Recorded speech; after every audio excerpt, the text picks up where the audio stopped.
Hello and welcome to the latest episode of The Talking Tradesman. I'm very happy to say that with me in the studio today, I have former guest and friend of the show, Daz from Cleaner Carpets, come 180, is it 180, 360, back to be here 360, yeah. in the new studio. Daz, let's talk, man. Let's talk, mate. Good to see you. I was looking forward to checking out the new studio. Wowza. You've got a long way, ain't you? You really have. It's grown a bit, mate. It's grown a bit. It's always great to have you and former guests come back on and see the evolution of it, really. Yeah, We just said just pre-record, but when was it you were last on? I think it was April last year. So we're coming on to a year, yeah, coming up to... Well, yeah, I think it was like the first week of April, so it's pretty much a whole year, isn't it? But it's crazy. I mean, obviously, we've been speaking throughout the year, but your journey, mate, is something to be so proud of, Russ. Like, I've been watching you, obviously, from my end, but Thank you, crazy, mate. like a lot, and how fast you've done it as well. But which is obviously crazy. It's been, I guess, from my point, it's been a lot of focus in terms of thinking, how do I improve these bits and pieces? Like last time we recorded, we were in what affectionately I now refer to as the broom cupboard. Yeah. So, which it did a job. It was a great little space, but it was exactly that. It was a tiny little space. Yeah. But then I never knew that it was going to take off like it did. No, so, exactly. Yes, I've focused on growing the podcast. However, I've got to give thanks to obviously the audience, the guests, and all the sponsors that have made all this possible. So yes, I'm sat here as a host, but without all of those other ingredients, there'd be none of it. I mean, you guys deserve a massive shout out, all the guests of the podcast, because I think we're around about now. I think we're about 70, 71 episodes in. Yeah, it's mad. So that's a lot of people. It's a lot, yeah. And considering you're doing like the editing yourself, you're getting all the gear together yourself, having to arrange people to come. Then you've moved studios. Obviously, a lot of that is, and this isn't your full-time job. No. You actually have a job. So yeah, I've got one of them as well. No, whatever else. I'm proud of you, mate. It's some achievement. Thank you, mate. But I do appreciate it. Love to see it, and hopefully more of the same this year. I'm happy. It's weird actually because like in my industry, it's quite rare that I'm happy with a job. Yeah, I'm actually happy with this space. Yeah. I'm happy with how it's come out. I'm happy with the size of it. It allows for growth. There's more bits and pieces that I want to do and add to it, but there's room for all that. So I'm very pleased with it, and it just shows, I think, that the gap in the market was there for the podcast, and the cause and what we're doing. I mean, actually, we'll start off by talking about that because we talked about it pre-record, but just to put it out there to the guys behind the camera. How was the response to your last episode that you did?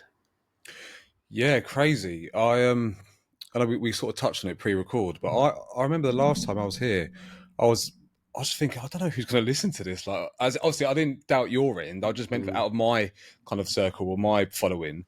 But I had especially when I was touching on like autism and what it's like to parent and be a sort of like a carer to special needs children. I had so many people like get in touch with me and say, I listened to your pod, and like I said to you earlier, it might not have been directly to them, but they'd be like, I've got a friend, or I've got a niece, or I've got a cousin who's non-verbal, and do you mind if I put your details out? And I was like, mate, honestly, like, I'm not saying I'm a lot of help, but if I can help one person, I know everyone says that saying, but I genuinely mean it. Like, if I can help one person who's had to go through the shit I went through in the earlier years, and even till this day, like, it's tough, mate. And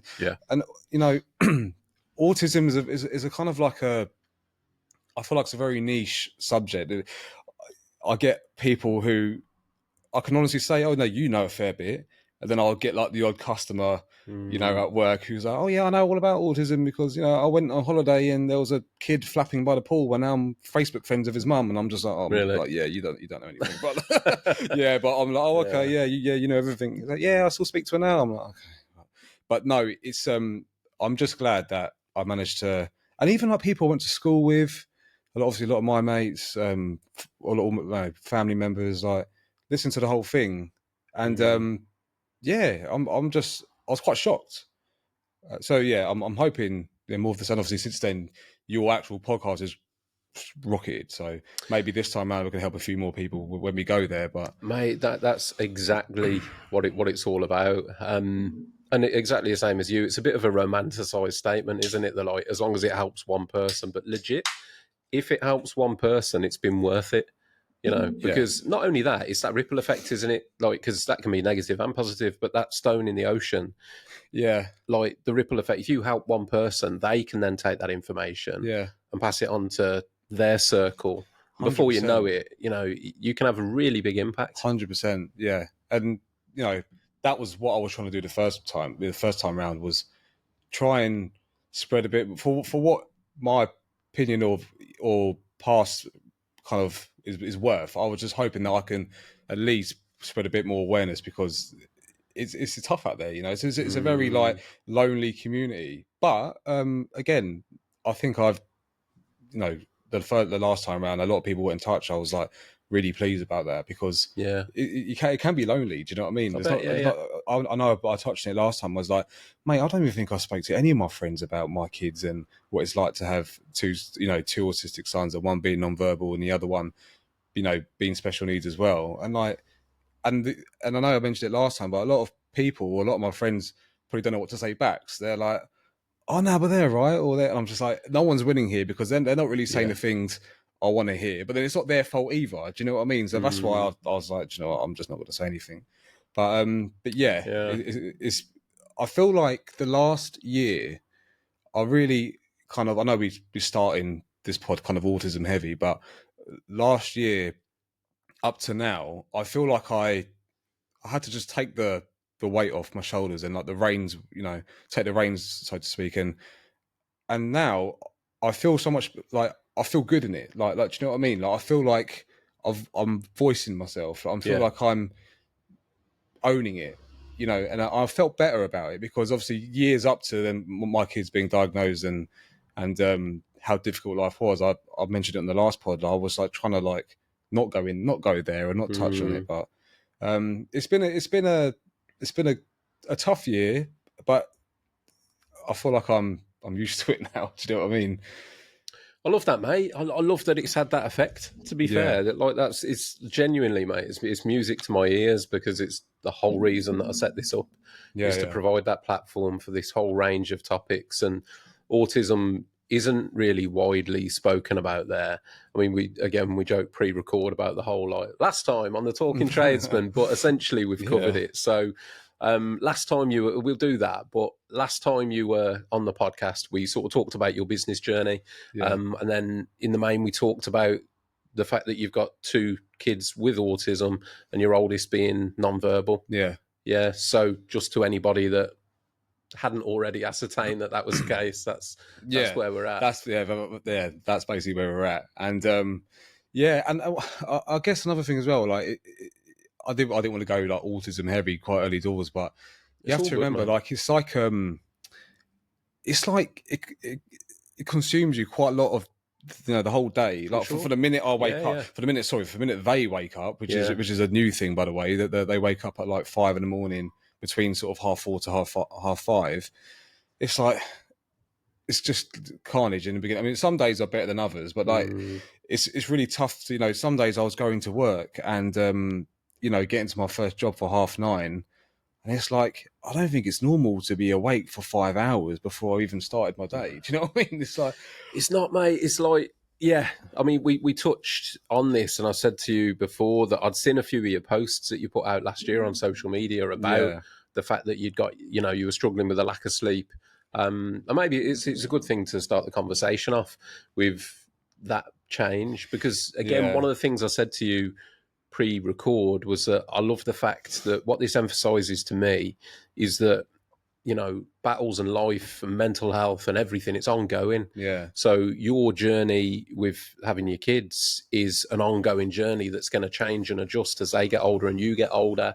Circumstances change, and it's going to come with those new challenges and battles. So it'd be good to catch up now on what's happened and what's changed over that last year. And you've already hit on one, which is the fact that your sleep pattern's changed. Yeah, because prior to last year, they would get up. My 2 sons would get up like on the dot at 7 a.m, which is like, now feels like such a lay-in. Like, the thought of it. But they started getting up earlier and earlier. I put a few of these stories up on my Instagram last year, and I thought it was a phase. Then they started getting up at like 4:30, which was wild. Then it sort of went down to 5 and then back to half 4. But anyway, I just thought this will pass. There's no way in hell this is just sustainable. You know, they'll go back to waking up again at 7. They're both waking up at the same Well, the time. problem is when one of them wakes up, Wake it's the other one weird. up. Like the other one gets up, and now we've moved since I last, saw you.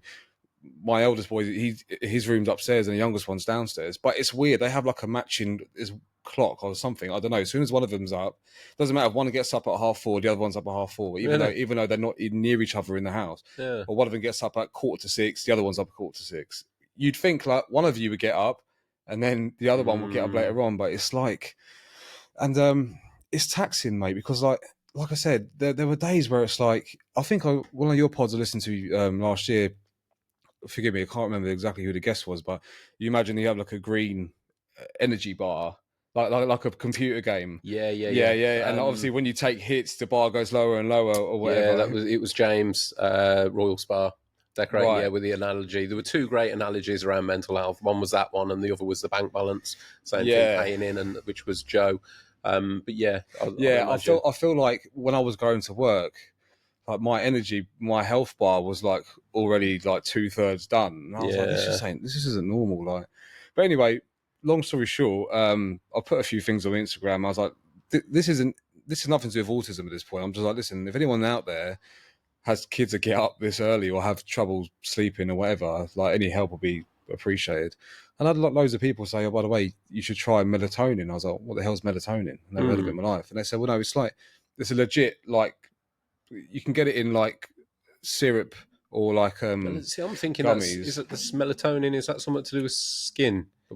I'm thinking something to do with the sun. Yeah, no, I don't know why. Something that sounds the same. Yeah, no, something that sounds the same like that. Okay. But no, this is it's just to help them sleep. It's made out of like, it's not like weed or anything like that. It's all legit stuff. You could buy it if you go to America. You can just go into the shops and buy it as if you're in Boots. Right. So we started using that.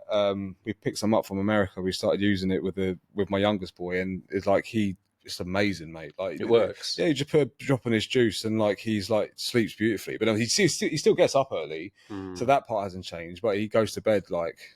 Right. Like, because before he's wild. He was like jumping on his bed like half an hour before we're supposed to go and sleep. I'm like, Jesus, how am I supposed to bring him down to earth before he goes to bed? But yeah, melatonin is what it's called. I've had quite a few people DM me like, oh, where'd you get it from? That's the only thing. The syrup form, you don't have it in the UK, so you can buy it like legally anywhere, but not in the UK. Whereas I think you can just buy like the little sweet versions, like you go to the pharmacy, but my youngest one, he won't eat it as a sweet, so we just put it in his juice. But that's been a game changer. But yeah, Russ, it's just been too many early starts, mate. Mate, it's tough though, isn't it? Because it's that knock on. Like you're lacking sleep, but you're running a business as well. And not only that, you're running a business. Again, I've seen on your socials some of the jobs you do are overnight, aren't they? Yeah. Like you're going into pubs when they're closed and things like isn't schools as well. Schools is or like gyms or because a lot of the time I have to do these jobs when the customers leave. So like I cleaned a gym 2-3 weeks ago on a Saturday night, which wasn't ideal. But the only problem is if I go there before or after their working hours, then that means I'm starting at a Wednesday evening at 10:30, 11 at night, and then I'm working Thursday morning. It's just not doable. So it's tough. Like if I'm getting up at 4, 5. By the way, not just me, my missus. I don't want her to listen to this and feel like I'm the one that's always it's definitely a shared thing. And it's tough because I said to you earlier, like, do I gamble with going to bed early, but that's boring and that's just no life, and gaining an extra hour or two sleep, or do I do something I want to do and then have next to no sleep? That's kind of where I'm at the moment. So what are you doing? Which option are you taking? The second one, which is why I'll like go to the gym or I'll go to work or I'll do something or I go for a run or whatever. But all these things is like I could have been asleep at an earlier night. Yeah.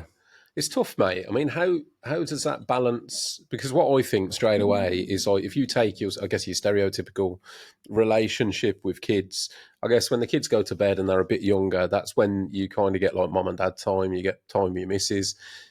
If that's taken away because you're then thinking, oh, I'm going to be up at 4,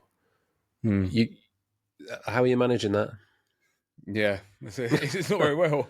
No, it's tough. Ongoing, mate. Yeah, and obviously we both work and stuff as well, so it's just like Yeah, it's difficult, but and then the weekends are tough as well because the kids aren't at school, so their routine's completely knocked. So yeah, it's tough, really tough. But we just keep going, keep powering through it. So when you say they're not at school, like neither of them are in any kind of, they're at home all day No, with as you in and your missus. like half term and school holidays, summer holidays, all these things Okay. are a lot more difficult because being autistic and not being at school is their routine is massive. You know, it's so important for them. Yeah, yeah. So, you know, my oldest boy, if he doesn't realise why he doesn't have his blue jumper on, he's like, oh, what the fuck's going on? So that's quite tough. We struggle the most on like weekends or school holidays and stuff. That's when it's the most difficult. But yeah, we get the best version of them when they're at school, weirdly. So probably not like most kids, but I don't even know what to say, mate. It's just it's a tough one, isn't it? It's like you were saying about when you speak to your friends. I can't give you any solution on it yeah. other than to say what I've said before, which is, mate, if you ever need someone to talk to, Yeah, no, of give course, me a yeah. shout, man. Even if it's just to ring up and be like, mate, I'm fucked. Yeah, You yeah, know, yeah. No, it's rough. yeah, it is rough. But I feel like it's really weird. I feel like I'm just used to it now. Like it doesn't bother me at all now. Now I'm just like I've accepted that this could be the way it is. This is how it is now. Because like I said earlier, I thought it'd be a phase, but may not be, mate. This could be the new norm. it's a Yeah. new low when 7 in the mornings are laying. Do you know what I mean? Yeah. I mean, there's people out there and like get up to go to the gym every day at 5 a.m. and you've got that. But I guess the only way, because I see that, and you get people that are like, oh, I'm in the gym at 5 a.m., but they're going to bed at 8. Yeah. So it's like, well, you're still getting your 8 hours. Yeah, You've just adjusted your time. it's like when Mark Wahlberg's like fitness plan got leaked. And I was like, oh mate, he's in the gym gets up at 2:30 and he's in the gym by 3:30 and he has his first meal by 4:30 and it's like, yeah, you've been to bed at 5 in the afternoon, mate. Like, Exactly, yeah. like, and I know it sounds good, Yeah. but it's like it's not as. It sounds like they're doing something extraordinary. In reality, they're just shifting their sleep pattern to almost like a different time zone. Yeah, exactly that. Which I kind of get. I mean, it's kind of cool because you can get up and do your shit before everybody else wakes up. So I guess you're into a quiet gym. Or mate, what Mark Wahlberg ain't going to pure gym. No, is he? exactly. So, No, exactly that. yeah. I saw a film with him actually a couple of days ago. I don't know. I can't even remember what it's called. But he'd got like, I don't know whether they'd shaved his head or given him a bald cap or he'd got like a crown of bald hair. Mate, he looked so old. Did he? Yeah, yeah. I mean, I know it's not how he normally looks, but Yeah. yeah, no more Marky Mark. So, yeah, it was a bit different. Yeah, no, I know. Yeah, a lot of that will be early starts and that. A lot of that will be like strenuous, like getting up and doing all that crap so early in the morning. Like you must be wrecked. Oh, mate, I really struggle with, like, sleep has become so important, and I think the older I'm getting as well. So I'm not really going to give you any good news here, Daz, but the older I'm getting, the more important. I find it really affects me, like on a cognitive level. I think maybe because I've got a lot going on, so there's probably a bit of that as well.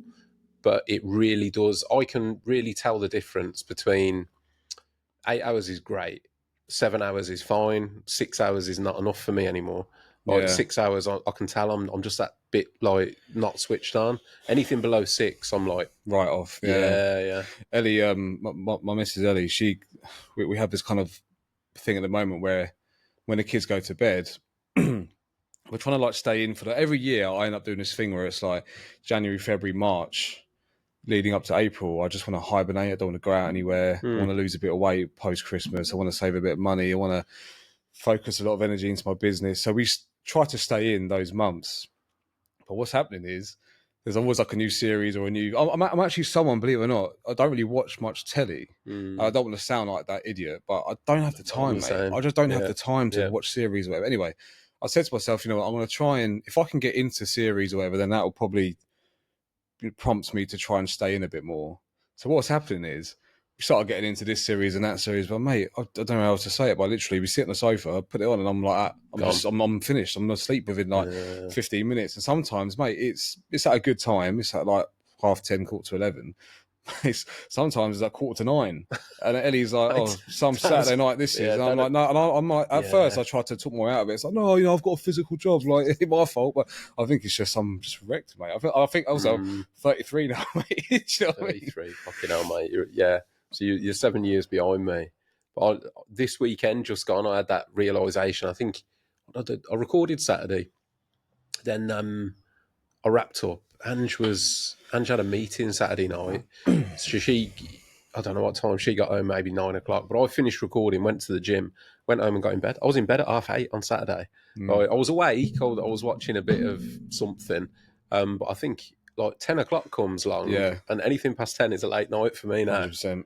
I So, feel like as well, I have that feeling in my head, like, well, if I do stay awake, I'm going to be up early. There's no point. regardless, yeah. But then it's like, then I'm like in a chokehold. Is like, what sort of life is that? I can't do anything. But then I don't know. Like I said, mate, I'm used to it now. Like, it actually doesn't bother me. We have this, Ellie and I have this thing where it's like every Saturday she has her lay, and every Sunday I have my lay. Because I realise now, and this is for what it's worth, some sort of advice to anyone out there, not even going through waking up early. Like if you have a newborn baby, for the first, I don't know, 3, 4, 5 months, whatever, a lot of it you're double teaming the child, right? You're both working together, you're both up all night, you're both doing this and doing that. But mate, divide and conquering is the best way. Yeah. Honestly, like one of you do it, the other one rests, then you swap. Like there's so many times where it's like I've got up with the kids and Ellie's like laying in bed, and then like it gets to like 7:30 and she's like, "Do you know what, fuck it, I'm just going to get up." I'm like, "No, you ain't, because it's my lane tomorrow and I'm not getting up at 7:30, so I stay in bed." Do you know what I mean? So To be fair, though, I guess logically, because there probably is that like little battle, isn't there, where you're like, do you ever get resentful, like in terms of resentful over sleep with each other? Does it become it like a happens. competitive thing? It does. I think that's natural. And it is. And we joke about it as well. And I feel like we never mean for it to happen. But when we're like in the trenches and when we're arguing, it's like, not even to do with sleep. It's like, well, I did this. Well, I did that the other day. Well, I dropped the kids off on this day. It was like, well, I had to come back. It's like, and I know deep down, none of us even fucking care or really mean it, but it becomes like not a competition. Like, well, it is, isn't it? Yeah, It becomes like, who's done more? Who's done the most? Who's woke up the most? Who's, done the most school runs? Who's done this and that? But neither of us actually really care. It just becomes like a petty argument. Do you know what I mean? But easily done. Mate, all credits here for navigating it, honestly. Have you got any support? Like, is there any like respite type things that you can get yourself a weekend away, or I don't know? Not really, mate, to be honest. And I'll tell you what, we do, every now and then someone will offer like, oh, we'll have the kids and you. But you know what? In 6 years, coming up to 7 years, Ellie and I have had we've had probably 2 to 3 weekends away, just us for no kids. Really? Yeah, and that's not like saying, oh, people. It's more of a case of like, it's very difficult to have our kids or my eldest boy. He'd like probably be rattled, like, bloody hell, where they gone? Like, it's not easy because I can't explain to him like, oh, Roman, by the way, mate, we'll see you tomorrow. Yeah, like he's probably thinking so. Yeah, so we don't really have that kind of respite or that kind of help in that respect. But we get help with them, but we never. It's very rare that Ellie and I will have our own. We're going to Ellie's friend's wedding in June in France, and I'm really looking forward to that because obviously, one, for the wedding, and two, is like actually an actual break away from them. Do you know what I mean? So yeah, but to answer your question, mate, not really. Because it's very hard to look after them for someone else. Yeah, no one knows them like we know them, and do you know what? I'm making out as if they're really difficult to look after. They're actually really not. But it's the what if there's a double tantrum with my eldest one, and it's like I have to, or Ellie will have to be there. So pressures, mate. It's I mean, it was interesting to me what you were saying again before we sat down to record about how you think towards the future, and having that consideration of how like your oldest son's going to be when he hits those later years and the coping and the managing. You said like maybe you overthink. I don't think that's. I think it's natural what you were thinking. Yeah, every birthday that I have with him, there's always like a little part of me that's like, just I don't know how to explain it, Ross. Like there's that little feeling I have of sickness every time. I was like, oh, now he's getting older and older, and like because when he's 3, 4, 5, 6, 7, 8, Mm, you know, it doesn't seem as bad as it seems because he's so young. But what happens when he's 12, 13, 14, 15? You know, non-speaking, mm. non-verbal, like we'll have different struggles with him then.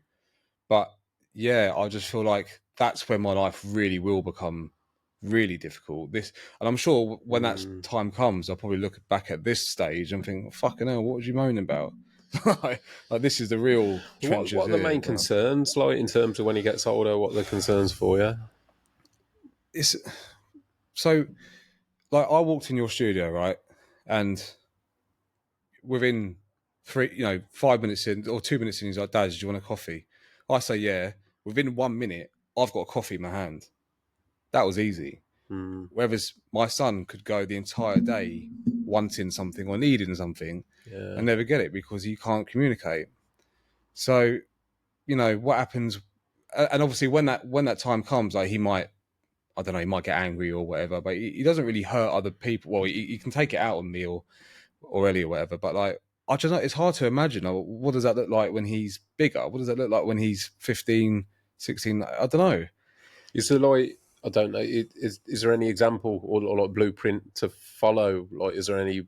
Have you got anybody that you can refer to that has maybe got a non-verbal child that is 13, 14, 15, 16 and on? No, I don't. But I don't really know anyone that's in my.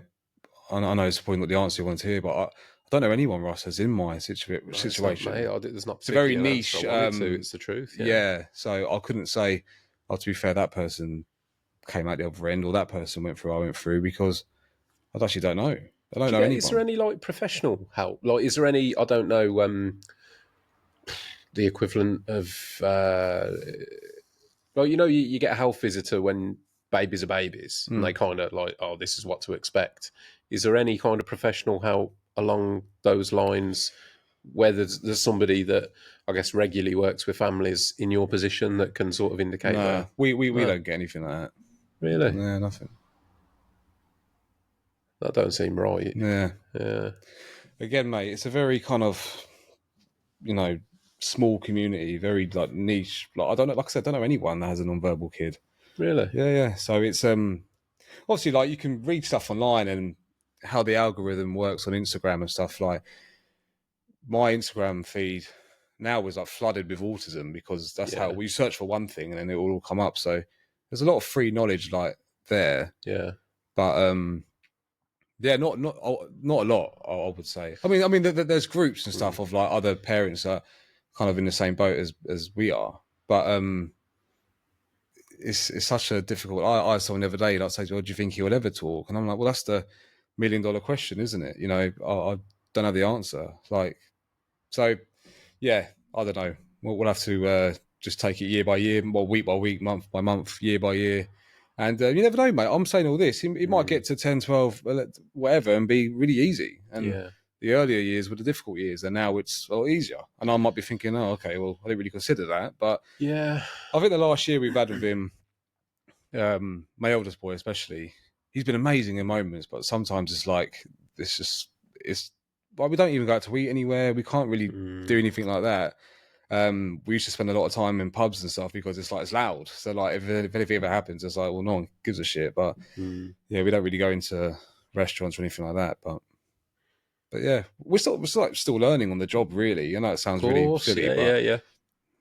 yeah, just learning more and more about it. If you ain't got, yeah, if it's not like a framework, it's. I think to be honest, though, man, it's why it's so important that you're sat here today because there'll be the reach. It can go out there to maybe other people that are sat in Yeah. the same position. Because what strikes me is that sort of like loneliness element to it Oh, of massively, mate. we're Yeah. out here on our own Yeah, kind of thing. massively. Massively. I think that's the main thing for me is that it's very difficult to find anyone that can resonate with you because not many people are in that. I mean, and also don't get me Mm, wrong, like there's millions and millions of people out there with autistic children that can hold a full blown conversation with you. mm, But people would assume, oh, everyone's in that same box, but it's not. Like the spectrum of autism is from here to Mars. yeah, Like there's not like just one small spectrum. It's massive, and yeah, it's difficult. But again, we just get on with it. In the nicest way possible, mate. It's like you ain't got any other choice, so Nah, isn't it? Like yeah. you get on with it, or what's plan B? There isn't one. Yeah, that's it. So, Yeah, which I mean, that's it. again, me saying that ain't gonna make you feel any better, but Nah, but it's a reality of your situation, isn't it? it's the truth. Yeah. Massive credit to you for having that mindset. It's the only mindset you can have. But yeah, massive credit to you guys. It Yeah, sounds yeah, like you're doing a great job for where you're at, yeah, and I guess the maybe the abnormal sort of side of your situation, or possibly the worst side of your situation, is the fact that both of your sons are autistic rather yeah, than yeah, just one, because you've got both. I guess they're both quite different, aren't they, in the way yeah, they present? yeah, Is yeah, that yeah. right? How's things with? So your youngest son, he's not non-verbal. Yeah, so my youngest boy Rafe, he'll be 5 in May. He is verbal, but he'll only say like a certain amount of words in one go. So Okay. if you imagine like a neurotypical child will be like, "Oh, Daddy, can we drive in the van?" Let's just say that's a Yeah. sentence, right? "Oh, Daddy, can we go in the van?" My Rafe will say, "Oh, Daddy's van, please." Like very Mm, short sentence, words. But yeah, he's different in a sense of like to Roman, he's different, but he's difficult in other ways. But the only thing with him is that he does have context and he does have words, which makes it a lot easier. yeah. Because if he's having a tantrum or if he's upset about something, he can just tell me. Yeah. Whether it's like, or he can just say what it is. Whether it's his brother, sometimes you go for all the things that you think is the issue, but you never really get to it, and that's when it's tough. It's tough for both of you, mate, isn't it? Yeah. So yeah. I know we've gone on like Oh. a bit of a No, mate. serious Listen, start there, but it's how it is. So, and this yeah, it's life. Does this is the reality of life, and particularly your life yeah, is exactly that. That's why I'm glad to catch up. It is what it is. You can't sugarcoat it and make it try and sound anything nah, no, but you what it can't. is. But on a different front, how's business? Business is good, busy. This time of year is normally busy because it's like the spring cleaning side. Of course, yeah. Yeah, so it's obviously since I last saw you, I'm not like it's big numbers, but now I think today it's like 11,000 followers It's great, mate. on Insta, yeah, which is all right. It's pretty good. I'm don't get me Yeah, wrong. There's businesses out there that have 120, yeah, yeah, yeah. 50,000 for it, but for a small business like It's a mine, it's weird pretty good. landscape at the minute, though, mate, isn't it? There are legitimate businesses out there with big followings, but there's also quite a high impact on businesses gaining followings very quickly that Yeah. aren't quite Oh as gosh, yeah. legitimately Oh earned. yeah. So Trust me, I know all that. And but no, business has been good. And one thing I will say is Instagram is probably where I get most of my work from. yeah, Instagram and Facebook. Since I came on your pod last year, I only started a TikTok account. I never go on there ever. do you know?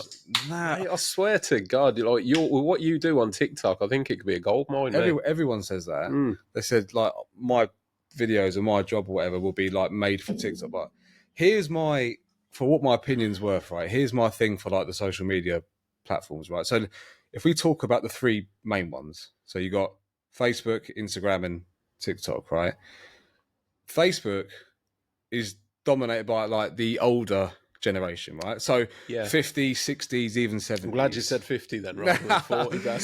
No, like 50, so 50s, 60s, even 70s, right? Yeah, They're the ones that dominate Facebook.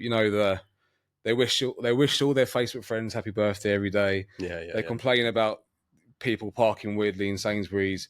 Yeah. They find pictures of dogs wearing sunglasses hilarious, right? That's them. That's the Facebook older generation. Then you've got TikTok, which the younger generation who've been on TikTok, or back then it was called Musically, like since there was like year 10, year 11, and now they've actually grown into adults and they're like masters on TikTok, right? Yeah. Then in between those two, you've got our generation, in my opinion, Yeah. our generation, which is, Instagram.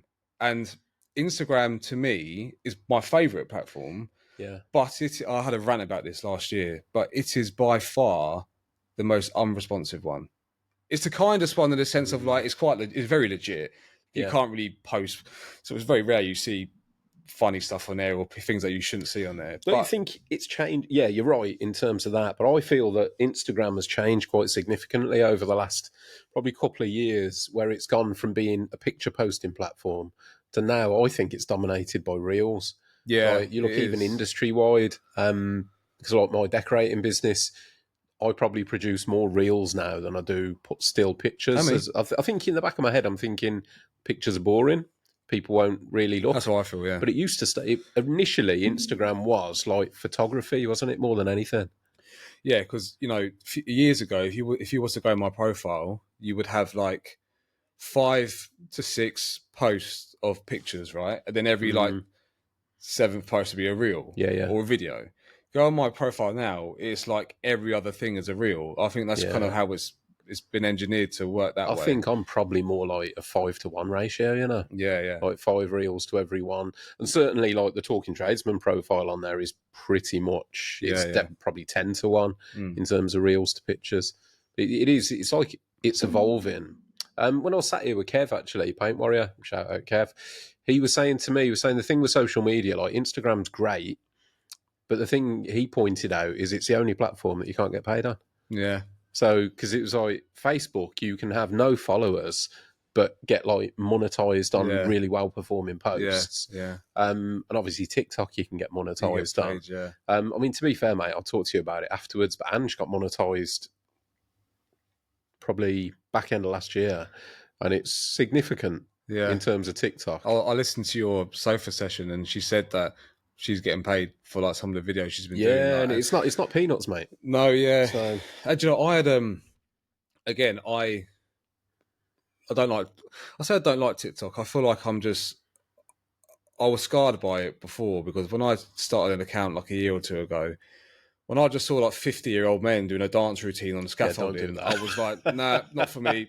No way. Turned it off. I was like, no, I can't do this. Like, and then like, I just don't like some of maybe I'll sound like a fucking dinosaur, but what I'm trying to say is I couldn't do that stuff. I couldn't do like or like like when they like mimic the voice of like Yeah. something out of Forrest Gump or like.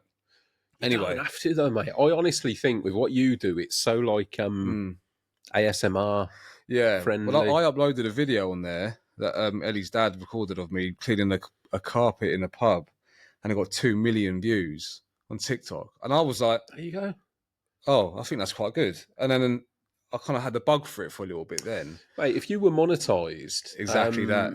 because I think Ange, I'm sure they call it. What do they call it? An RPM? Yeah. Or is that cars on it? I Or it think it's might be both. No, TikTok as yeah, well. yeah, yeah. But it's like pence per 1,000 views, Yeah, yeah. and she's at. I think some of it's something like 50p Mm. per 1,000. So you work that into a million, mate. It's not peanuts. Well, yeah, I think you have to be able to earn the right to be monetized. I think you have to hit like 10,000, 10K. mate. Yeah, Yeah. yeah. I was nowhere near that. I don't even really go on it. I think I'm only like I think 990 followers. So one day, mate, one day. But You gotta work. I know when she started it, she was just following loads and loads of people just to get the follows back to get over the 10K. I think she's about 70,000 followers now. wow, So she's well over the 10K and growing. But it's almost become a significant income source for her now. So it certainly helped out last year with the year that she yeah, had. I've got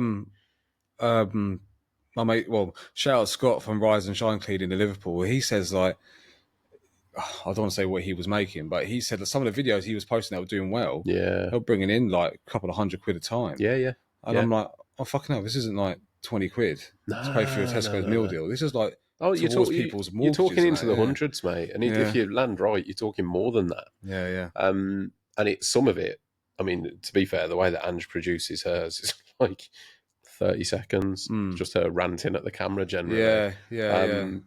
And that's it. Bang, it's out there. Yeah, 100%. There's me spending hours putting reels together and getting a couple of thousand views. Getting nothing. Yeah. And that's kind of where I'm at the moment. Like with my content, it's like I try my best for it to be entertaining for people. I really try my best to make it funny or make it, for people to get to know me I've got a young lad who works with me now every Friday, which is Ellie's cousin. I was going to say, I thought you took so that's just on a Friday, though. Every Friday and Saturday, yeah, because he's at college at the moment.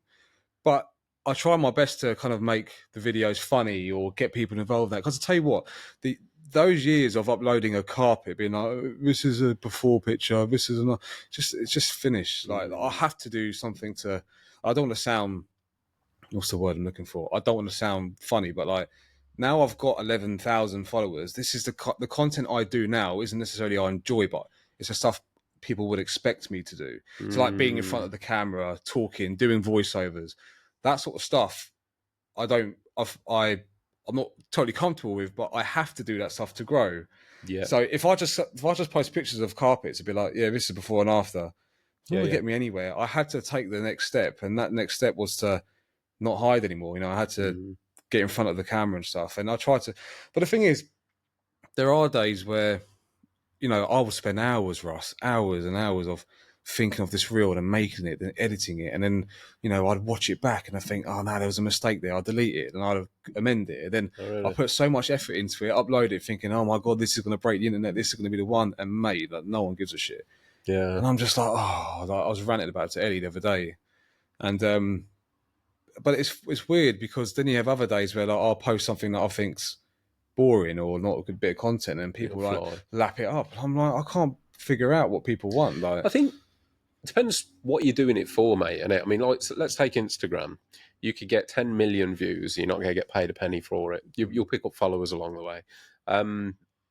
But if you do, say you do what you said, like you put all your time and effort into a reel and you think it looks mint and it's a good advertisement for your job and your services, say it only gets 1,000 views or 500 views, but that converts into 2 or 3 jobs. It's been more than worthwhile doing, hasn't it?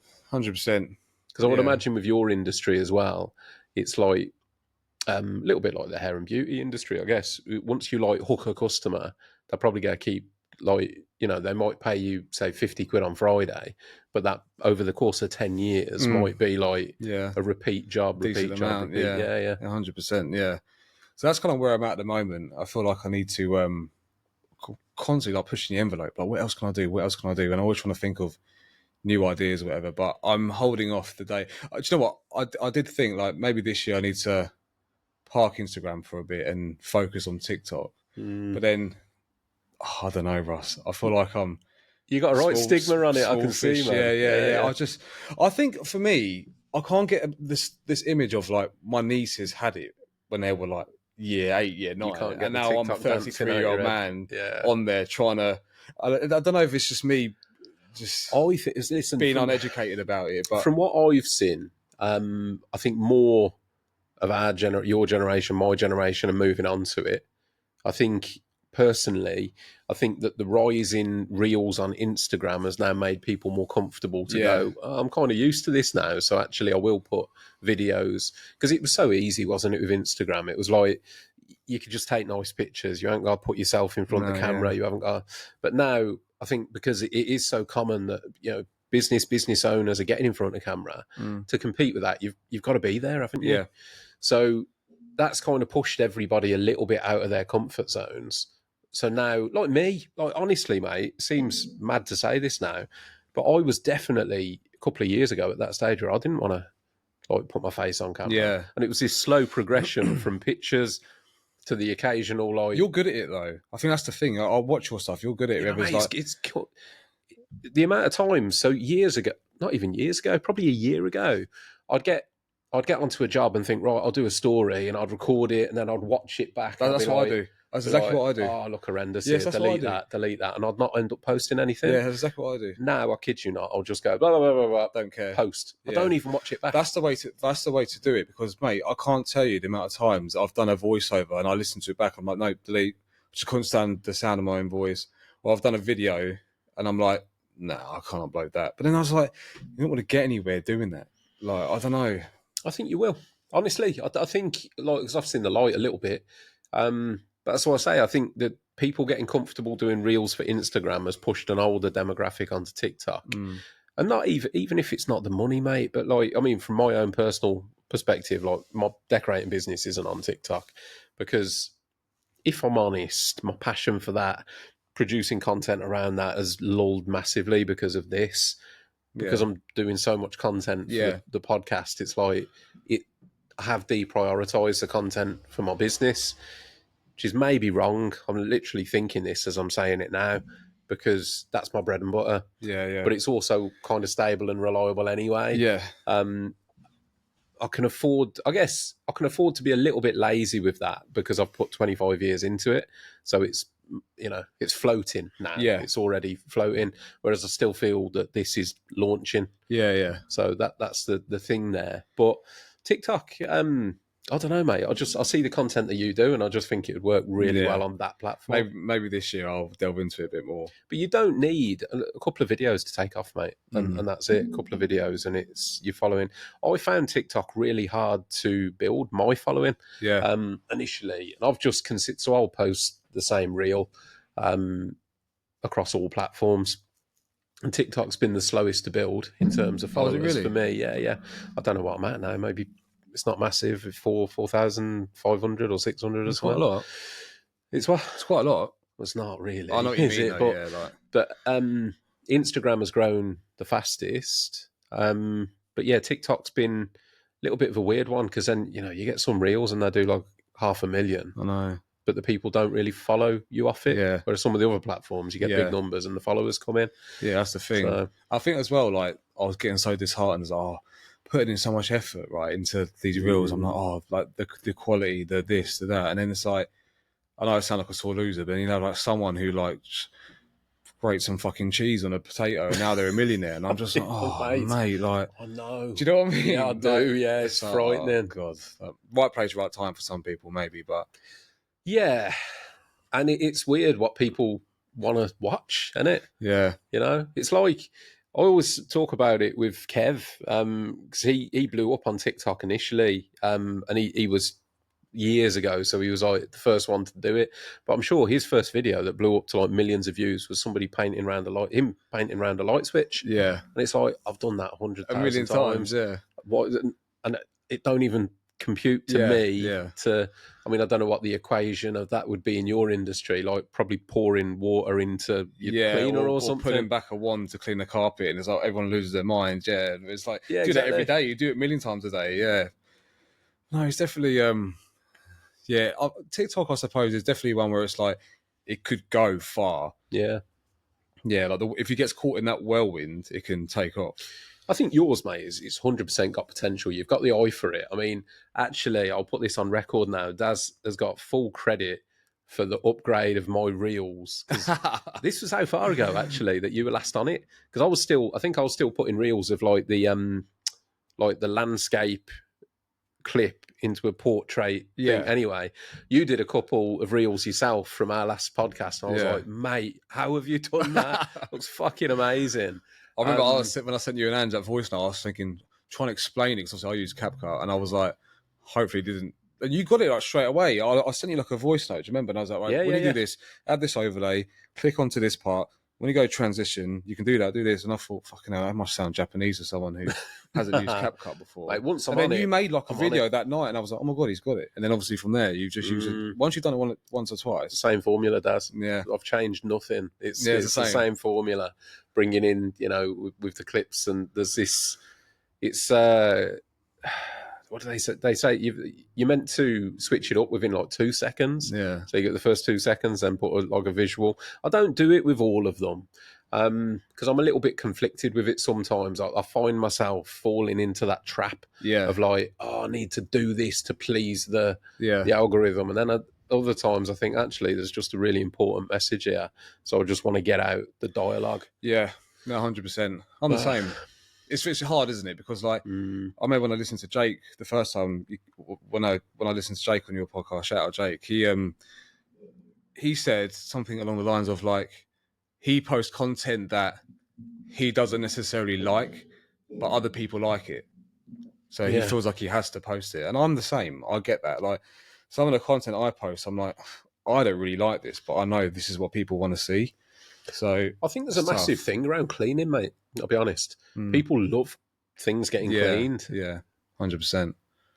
So that's where I'm at the moment. I need to. I'm always thinking of other ways to kind of, reach more people, build a brand, but it's tough out there, and also like you always you always feel like you always see someone else in your industry, don't you? You think, oh, I could be like that. I could be that. Oh, I'm better than him or whatever. But sometimes it's just the right place for the right time for people. Yeah. Honestly. How's the demand for it for you at the minute? Is it like you're still getting plenty of inquiries? Yeah. 100%. Yeah. Every January, I feel like is the quiet month of the year, quietish month, because I don't know how else to put it. I think people are skint from Christmas for one. Yeah. And carpet cleaning is a treat. It's not a necessity. So for example, like if you imagine you have 6 problems in your house, the hot water, the boiler's broke, the electrics are fucked, some bricks are falling down where the fireplace is. And then you've got dirty carpets.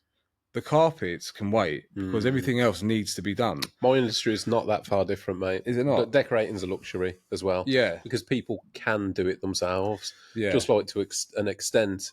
Well, I say people can do it themselves, obviously not to my levels and with my equipment, but they can give it a go, which I guess is a kind of the same as you. I'm going to mention it. Don't shoot me. The swear word. Say it. The rug doctor. people can give it a go. 100%. They're never going to get your results, but there's that like compromise. But it's there is that option there. That's what you're saying, and it's true. But yeah, it's normally January is like the quietish time. This February just gone actually was really busy. But it's normally this time of year where like all the spring cleaning, people come out, and obviously now it's getting more sunny. Everyone's like thinking about having people around. Everyone wants their homes done. But this year, I'm really trying to maybe do a few more commercial jobs. Maybe going to try to venture out to that a bit more. But I love I love doing residential cleans because it's more personal. Because if I go to someone's house, clean their carpet, and they love it, they get giddy about it. They're happy. Whereas, if I go to a restaurant or a pub or a care home or a data center or something, like the invoice just goes to Karen on the desk and she doesn't really care. Like So I much prefer the residential side, but in order to grow, I think this year especially I need to try and venture into more commercial work. But it's tough because again, it's not a necessity for some people. It's just like commercially, it's got to be surely because like as a restaurant or a pub. It should be commercially. Like you should be having your carpets clean. Like Jesus Christ. Yeah, I cleaned an Indian restaurant in Bedfordshire, Milton Keynes, last year. Or might be the year before. I can't remember. And mate, I turned up and I was like, I assume you have your lights dimmed down to the max when your customers walk in. Because, mate, like the carpet was like, it's like patterned carpet, but the whole thing was like black. And I was like, there's no way in hell that you've had this clean before. And I think of like the footfall you have, the amount of people that come in here. Like, but again, you think it would be a must for businesses because like people need it done. But particularly places people eat. Yeah. But people don't. You had any more like funky customers over the course of the last year? What have I had? None that springs to mind, but I definitely always do. I always have something like always someone, but nothing like the last guy or like the prisoner. The prisoner. Yeah. Haven't had him. What else? Nothing I can think of. If I do think of one, I'll let you know. But yeah, you do get funny people. Mate, I would imagine just in your trade, though, there must be times where you've got to have a strong stomach on it. I don't think there'd be certain things I couldn't deal with. Yeah. Like, but then again, mate, I'm mad funny about, I'll put it out, mate, I'm not good around shit at all. But animals like dogs, cats, certainly people, any of that, I'm just like...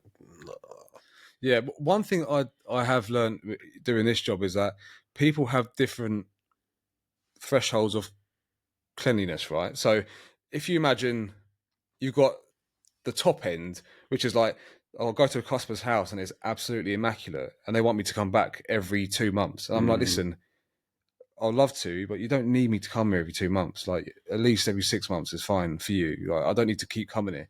No, I want you to come back. So, then you've got people like you and I, which is probably in the middle where it's like, yeah, we know what he's doing. We'll get around to doing it. And then you've got like the bottom end, which is like, hasn't been clean for 15 years. And they're like, oh, it looks all right, doesn't it? I'm like, fucking hell. Yeah. But that's the thing. People have different, levels of it, of what's bad and what's not. But yeah, I've had some bad ones. Massively. But yeah. None of late. Yeah. Good. Yeah, Good. I'm glad to hear it. yeah, 100%. But no, it's good. I love doing it, right? So I enjoy it. I like to, I enjoy doing the reels. I enjoy doing the content. I enjoy, I did wonder if you were expanding because I'd seen like that lad that you've got with you on a yeah. couple of. Is that in the future, like in terms of having somebody on full time? So I'd love to. So Finley, the young lad who's with me every Friday, that's Ellie's cousin. Mm. He's 17 and he's been doing it with me for like 2 years now. The thing is, he's left school, he's gone to college, and every Friday's his day off. So he works with me every Friday. And I think it's important, without trying to sound like a dinosaur, but I think it's important for this TikTok generation, like your lad, like what's your lad's, what, 17, 18? He's 18 in what we know, beginning of March, so about 6 weeks. Yeah, right. So that generation is good for them to work. Because the problem is, mate, like when I don't want to be that guy, but when I was his age, I was working at Wix and I was working at Goals, I was working at all these places. And back then, there was no such thing as like these 17-year-old kids now, like they don't work or they don't have a job or they want to wear this Balenciaga trainer and want to have that Stone Island tracksuit. And I'm just like, fucking hell, you need to. And the problem is like, if one of their friends has it, they want it. Do you know what I mean? But Finney's good. He works hard. He works harder than other days. But he's it's good. It's good for them. 100%. I would love to have him full time. Obviously, he's a young lad and he's at college and needs to find his own way. But it's nice to have him with me. Like we look forward to it on a Friday because we make silly videos and it's nice to have that bit of camaraderie where I don't have any of that. I work in isolation. It's just nice to be around someone. Do you know what I mean? Do you know what, mate? I'll ask you that because over the course of the podcast that I've done, as I say, we're about 70 guests in that. I've asked a lot of people the same question, being like, why do you think it's so bad in construction around mental health? And one of the common answers is isolation. Yeah. I hadn't really thought about you before, but a lot of the time you're working on your own, and with your home situation where, like you've already said, it can be quite lonely. Yeah. Like, how do you cope with working on your own for such long periods of time, other than listening to my podcast? Well, that's one of them. Yeah, mate, it's literally that. And I made this comment to Ellie the other day, and I think she was a bit like, I'm not sure about that. But since I've been doing this job, I've become an overthinker. I overthink everything now. I never used to. Don't you think, though, that's all the time on your own? Yeah, because you've got all the time to do it. It is. I find it's different when Finley's with you. Yeah. Yeah. Very different. Because when I used to work at the airport, I was around lads all the time. If I thought too much into something, I'll just have someone say to me, "Oh, shut up! Is this?" So then I'm snapped out of it, or then I come back down to earth again. But when I'm by myself, like even little things, like if I thought I could, if I did something, or I could have done something better on that job, or do they think that this quote is too expensive? Or I don't know. I just replay it in my head, like, and I overthink it. Whereas when I'm with Finley or whoever, I'll just have someone. I don't really think about it because I'm not by myself. You haven't got time to, yeah. Yeah, so I definitely feel like I've become a bit of and obviously that hasn't helped with, my situation with like my kids and stuff. That's a tough one, mate. Honestly, and like, I mean this. I really do mean this. Like, just keep an eye on that. Yeah. Because I can really resonate with what you just said because I'm the same. And like my lad works with me now. So and I notice a difference massively. Hopefully he won't listen to this, I wouldn't have thought. So I don't want him to get too big-headed. But it does, like, even at times when he's frustrating, having somebody on site with you, it doesn't really let you get in your own head. Yeah. Because you've got that conversation, or you can just bounce it off We were somebody. talking about other things, yeah. Yeah. Talk about something else. Or even, I don't know, like, say, just an example. I mean, this is completely fictional because Angie's never out of bed at the same time as me in the morning. But if we were up at the same time and, I don't know, say we've gone down, we've made breakfast and she maybe said something a little bit short to me, if I was with Alfie, I'd be like, did you clock that? Like, did you think? And then you'd either get confirmation or not. But if you're on your own, I'm playing it all day. Yeah. Oh, what does that mean then? Yeah, and by 100%. the time I've walked in the door, I had this conversation. A big shout out Lee Anderson.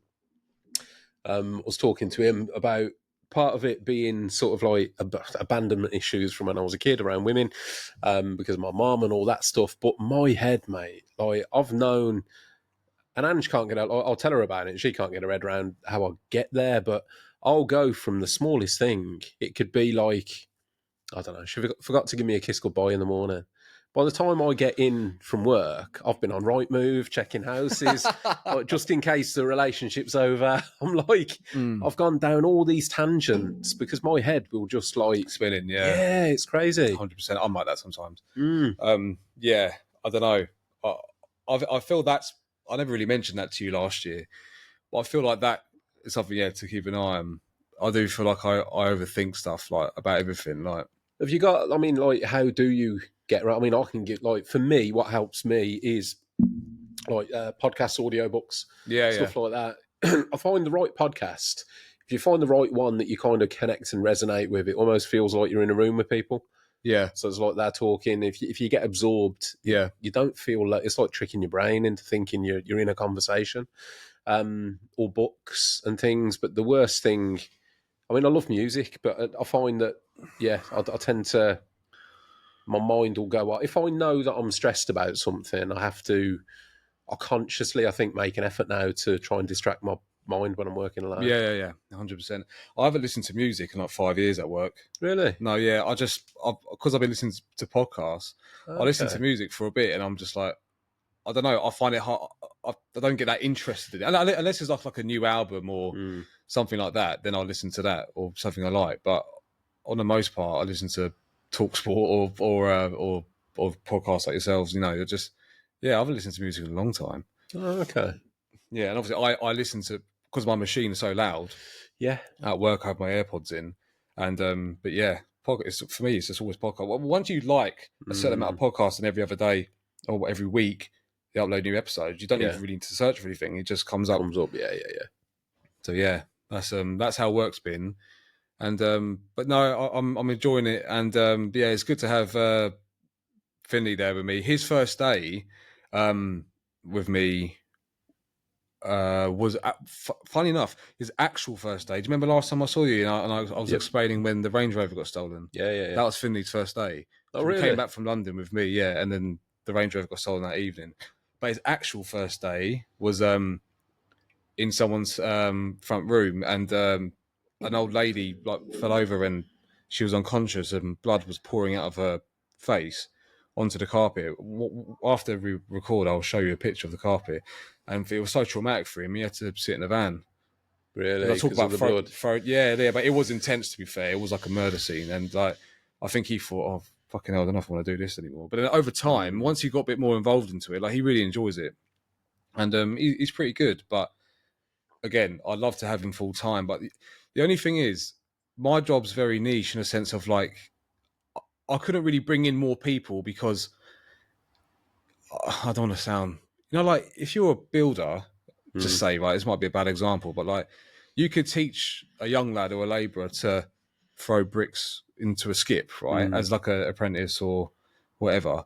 But you can't really teach someone who doesn't have an eye for detail or isn't a clean person how to be clean or how to have an eye for detail, because if I brought someone in who just wants a pound note for the weekend, Yeah. it's not really my job. Wouldn't really work like that. Whereas if you was a plaster, if you was a builder, for example, you could just say, "Well, this is what you do." Or I'm not saying they're uneducated. I'm just saying if you're not a clean person or you're not an OCD person, and for worst way of explaining it, this job probably wouldn't work for you. Do you know what I mean? Yeah, yeah. So, and I'm someone who sweats all the small details. You know that saying, "I don't sweat the small stuff." That is not me at all, mate. Like I sweat all the small details, and I don't feel like I could have someone work for me if anything goes wrong in my job, right? If I get a phone call from this is actually linking back to overthinking, maybe like I am like on edge. I'm like, fuck, what happened there?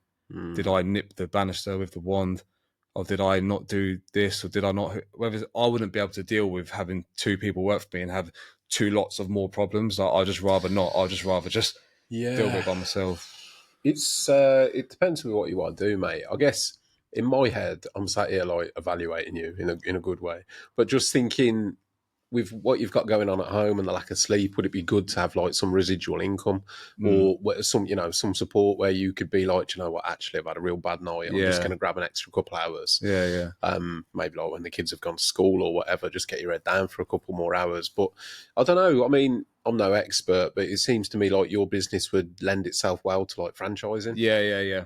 And whether because I found this. So I like with decorating. So we specialise in high end domestic. Really difficult to grow a team in that demographic. But what I've done previously was say like insurance contracting, where it was a lot easier because the standard hasn't got to be so high. Yeah. So it's whether you could like, I'm not giving you advice, but you could keep hold of your high end residential stuff, but maybe the commercial where you haven't got somebody, magnifying glass, and it's got to be good, but it hasn't got to be exceptional. Yeah, 100%. That you could grow into that demographic with extra people. Yeah. You never know, mate. I mean, you might come across somebody that's like, Daz Mark II, who's got that passion for it that you can extend upon. Yeah, 100%. But is that something that even interests you, like growing the business? Yeah, like no, it would be. Yeah, it would be. But again, it's like another part of me is like, oh, what if they just get to a point where they want to go off and do it themselves anyway? Like, I know that's not the way to look at it, but it's the truth, mate. That does happen. Happen. It's always been it's been one of my things with apprentices. Obviously now I've got my son, so it's a bit different. Yeah. But because essentially, the business potentially will be his moving forwards. But there's always that with apprentices. It's like if you get a really good one that's shit hot, they're gonna of course they are. set themselves up. Yeah, of course they are. Yeah, 100%. So you're looking for that needle in the haystack of the person that has all the attributes to do the job really well, but doesn't want to run a business. Yeah.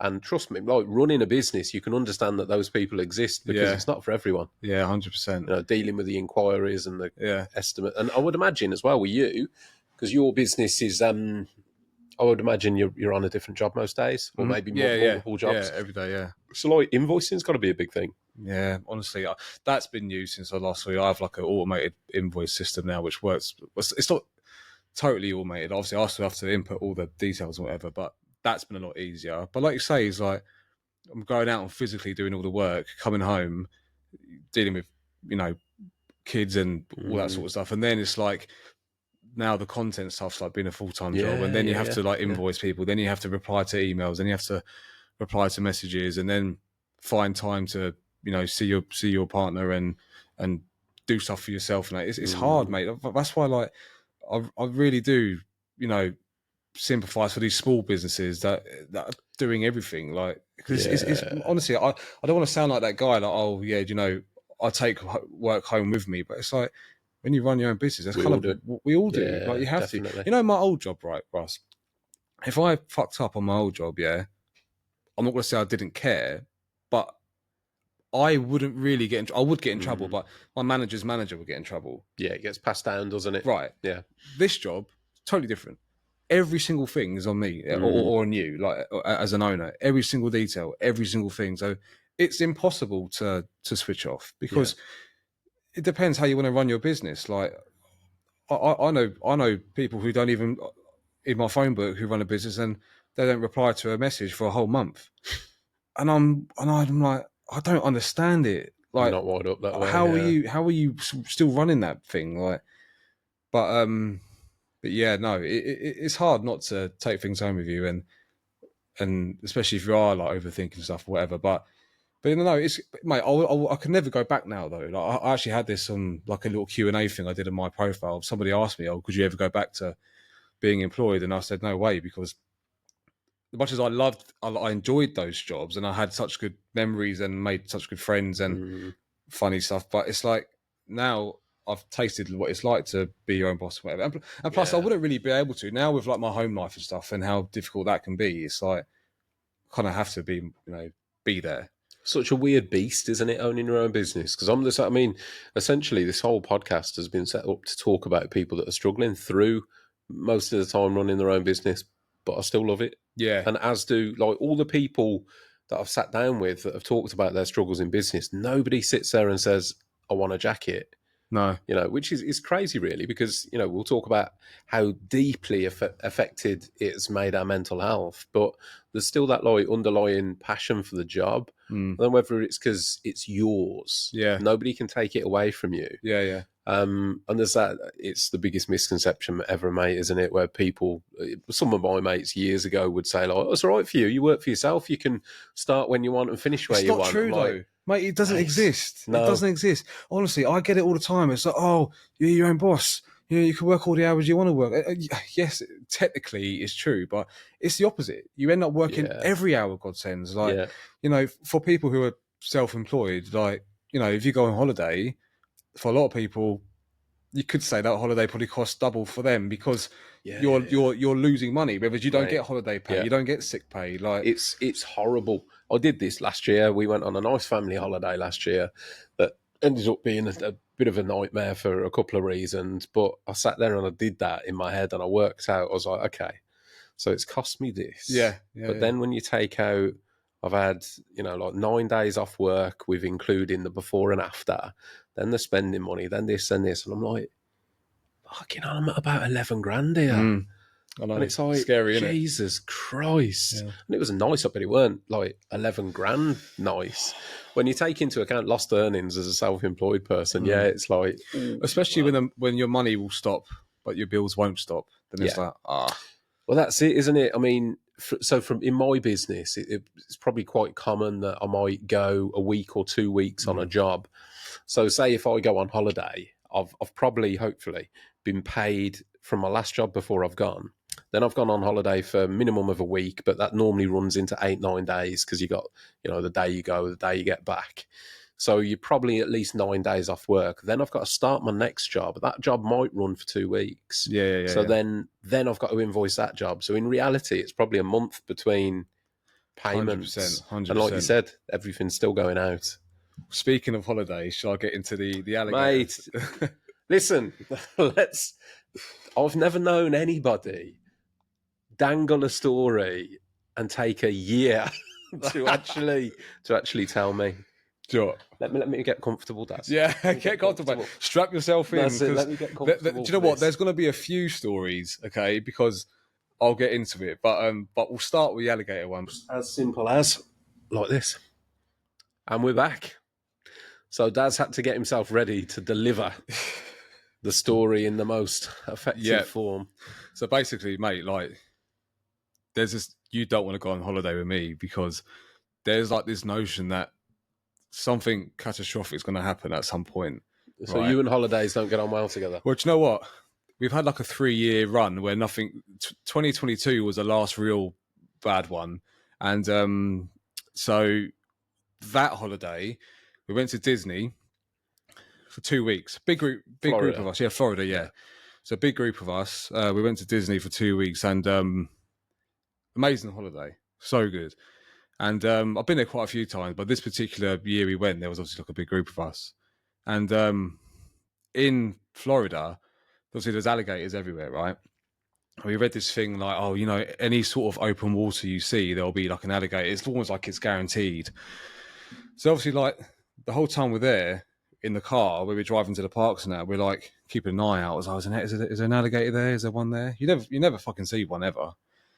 So then, about 12 days into the holiday, my brother-in-law Charlie says to me, we should go to like an alligator sanctuary. We should go go see them.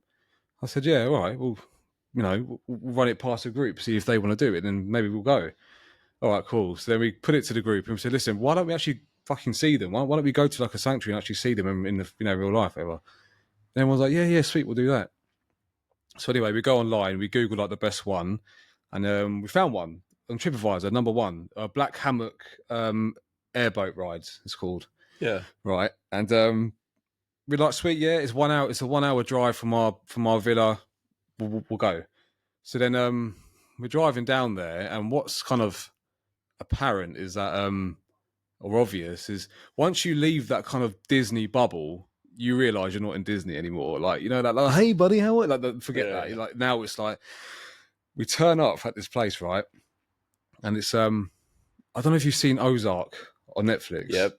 Yeah, try and picture this. Yeah. Like, and we go there, and that's literally what it is. It's like a hillbilly and like a reception desk, and he's like, oh, hey guys, and he's got like 2 teeth and a vest, and we're like, fuck, this isn't what we yeah. So anyway, we go in there, and he says, mate, I can't do an American accent to save my life, so I'm not even going to attempt it. But he was like, oh, you guys want to see? He's like, you want to see some gators? We're like, yeah, absolutely. Then he says, right, these are the times we got: 20 minutes or 30 minutes. You can just do one of the two.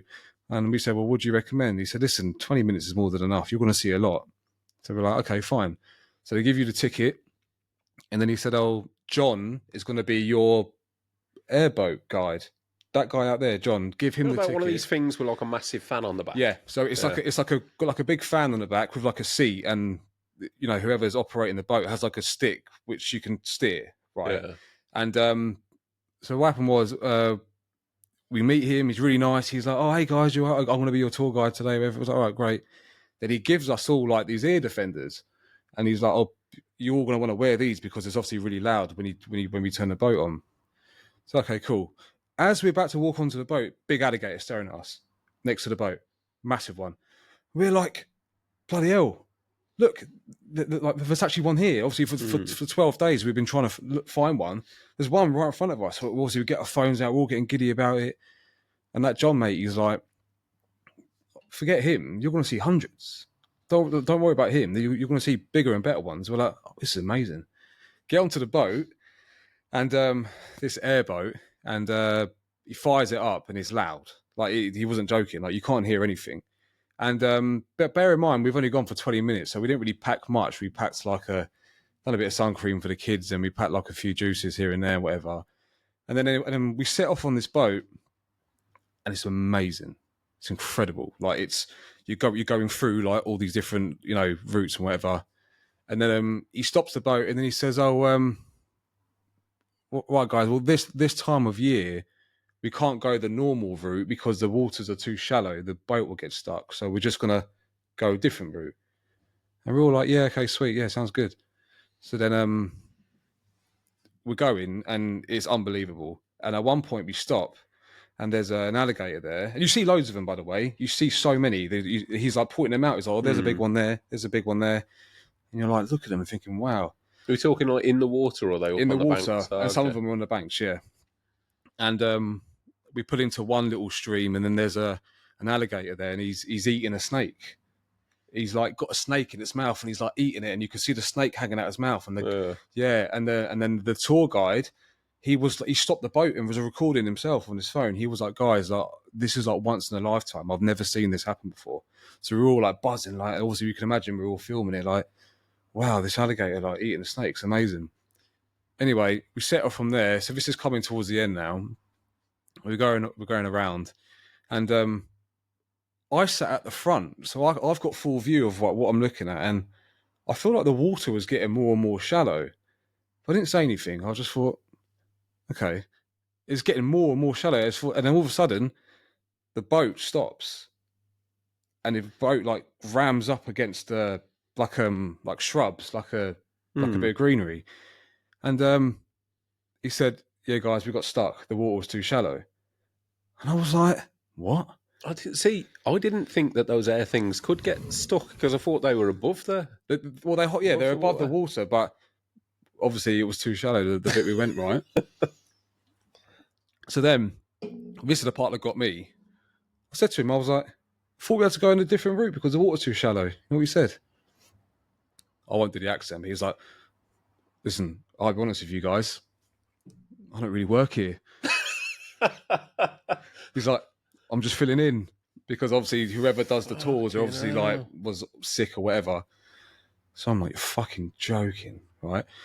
So then, as we're all like on the boat, there's like alligators like surrounding us, but it's not as graphic as it sounds. They're not like all coming up to the boat trying to kill us, but they're everywhere. You can see that there's one there, there's one there. Yeah. And the guy's like, "Oh, he's a big one there," and I'm like, "Man, you're not really helping." Do you know what I mean?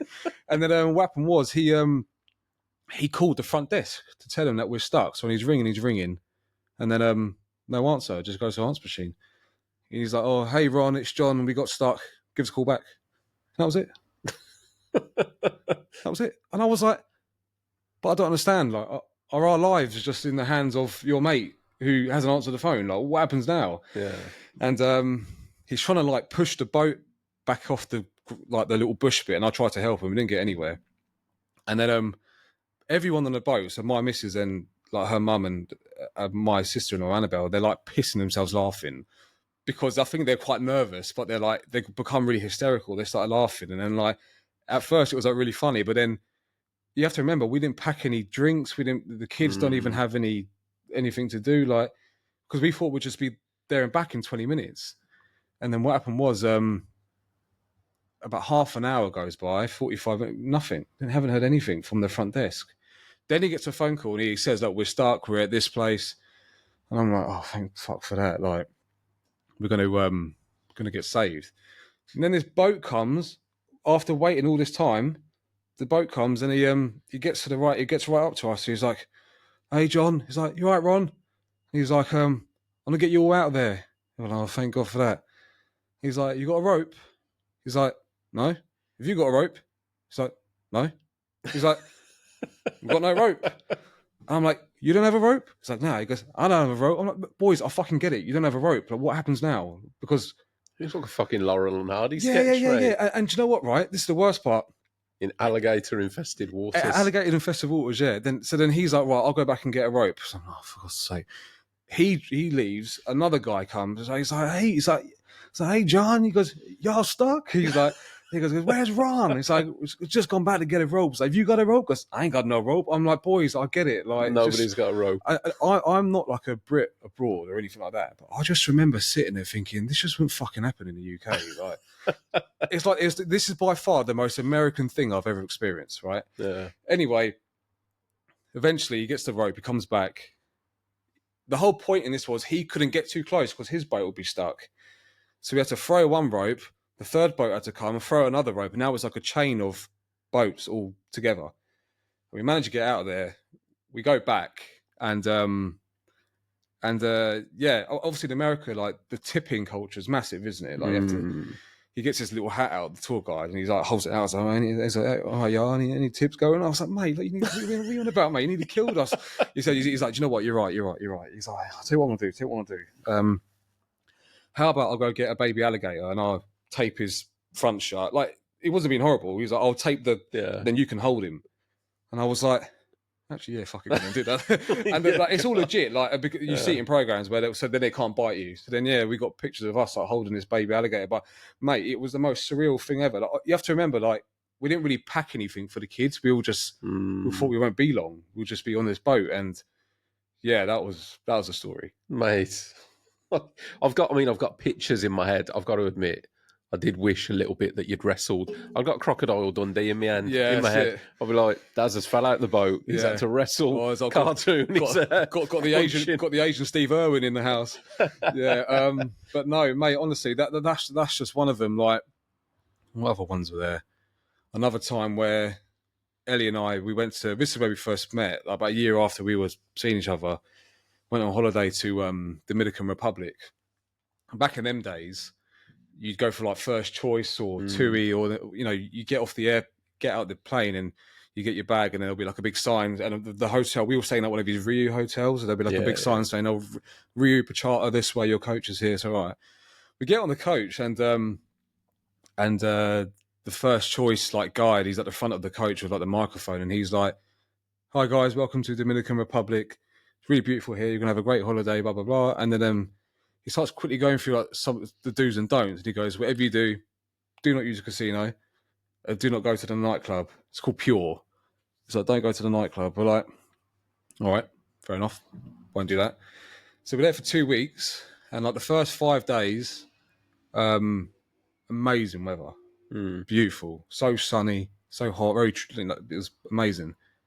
Then like 4 or 5 days goes by, and it's just grey all day, every day. And I don't think we really considered this when we put the holiday. We didn't realise how kind of shit the weather could get. So anyway, then we said, "Oh, should we go to this nightclub?" The one you were told not to go to. The one they told us not to go to was, "Oh, should we go?" And it was like, well, obviously we're young. Like, I think it was only about 20 at the time, and they were like, "Yeah." We said that we'll go because quite a few people in the hotel were going. Okay. And obviously we're like, "Oh, fuck it, should we just get on a minibus and just check it out?" I was like, "All right, cool." So we get on this minibus, get on the coach, and basically the driver of the once you leave the hotel, it's like poverty everywhere. You don't realise this at the time, but then you kind of look out and you think, "Oh, okay, I'll kind of see what's going on here." And then the guy, the driver of the coach was like, "Well, we need to get some fuel. We need to get some gas." Yeah. to go to the club. Like, yeah, no worries, mate. And Am obviously I we all right got, in thinking like Dominican Republic? I've never been, but is that one of them places where they tell you not to go off resort? yeah. Yeah.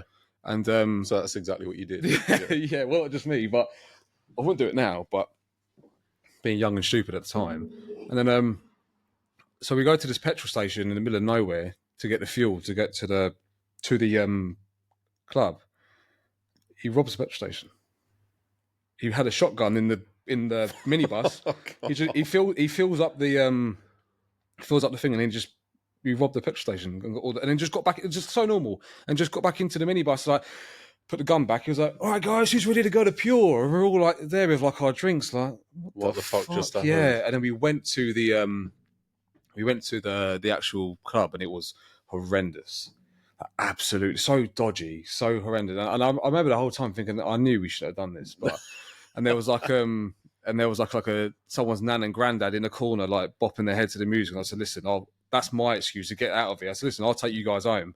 And we ended up leaving. I said to Ellie when he was there, I was like, "Don't leave my sight because this place is dodgy as hell." And but yeah, that was another. Like, mate, I don't know why. There's always this thing whenever we go away, something bad happens, but the Alligator one was the last one we was. Mate, you sound like fun to go away with, to be fair. Some of these places are a bit mad, aren't they? I remember we went to Mexico. It's actually when me and Ange got engaged, and there were a few places there, mate, where we went proper.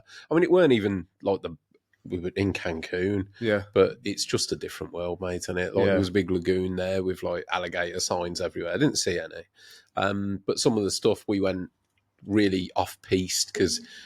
Don't know about you, mate. On holiday, I'm not a sunbather, me. I like to go I'm the same. I couldn't stay sit still. Yeah, I'm not like ADHD or anything, but I couldn't sit there for 4 hours straight sunbathing. Yeah. But we like got a ferry, went over to this island and went exploring, and we were walking through all these little like shanty towns with these like mad little Mexican bars. I mean, yeah, but bad stuff could have happened, but it's like I don't know, it's the authenticity of it. But yeah, those kind of islands.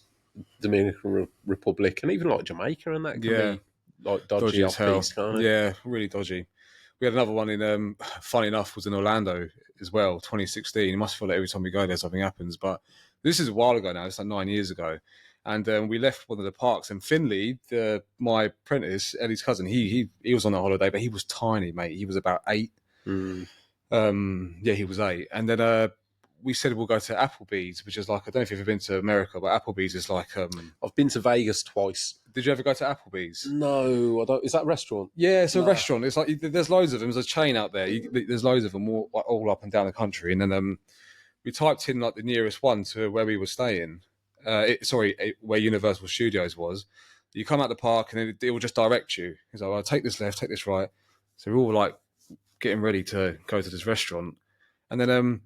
we noticed there's loads of police everywhere. We're like, oh, something must have happened because there's police everywhere. And as you get closer and closer, like they're like highway, if you want to call it, it goes down to 4 lanes, to 3, to 2 door. And eventually there is like traffic leading all the way up to where we were going, to the Applebee's. And then the Applebee's we were going to was next door to the Orlando massacre the night before. So when we pulled up, all like the bodies were getting wheeled out on like the stretchers and everything. It was like really, I was like, what the hell? Like every time something bad always happens. Like all like the news reporters were there, and mate, that was stressful. A couple of my mates were in Vegas when that you remember, the casino shooting. Yeah, he was shooting from the top of the building. A couple of my mates were there. Were they really? Yeah, on a trip that originally I was meant to be on because it was before I'd met Ange, and they did a road trip, so they went from like it was kind of like Route 66, but not like the southern version. So they flew into like the west coast and then drove to the east coast, but across the bottom. But they took in like Vegas and stuff like that. And my mate was he was training he was going to do, I think it was like the New York Marathon when he got over to the east coast, east coast. And yeah, he was out doing like a training run in Vegas, and he heard the shooting. They were meant to be there for like 3-4 days. I just got out of there. Then, like not instantly, but obviously, as you can imagine, the mood of the place would have just. Yeah, that was a bad one. Yeah, I remember really watching it on the news. Then he drove down from wherever he lived. Yeah, and when he checked in at the hotel, he was bringing ammunition Yeah, yeah. over High-powered days. rifles, One yeah. day he'd bring in this amount of ammo, then another Yeah. day he'd bring in another load, and then like he mounted like a fully automatic. Mate, it's crazy. It was like high-powered long-range rifles, and because he shot, like, I've seen where it is when we So when me and Ange went to Vegas last, we were there for 10 days, I think, or 2 weeks. But she's got family there. Yeah. And her brother was driving us, and he was like, oh, yeah, it was from there. And that's the parking lot where it was. And it was like over a highway. But he'd like took high-powered rifles in and all that. But he was a regular at the casino, apparently, like a big spender. And he'd got cameras in the hallway. You see him using a casino. There's footage of him in the casino, not on the slot machines. You've been to Vegas? No, mate. It's I mean, it's not a place to go with kids for one. Yeah. It's a wild. It's there's no place on earth like it. It's an amazing place, but wild. It's wild, mate. Yeah. Ellie's been twice with her work, and she said it's what you said. She said it's wild, but she said it's crazy because you'll be having breakfast in like the hotel, and on one table you'll have like a family. Another table you'll have like a stag do. Yeah. Another table you'll have a business meeting.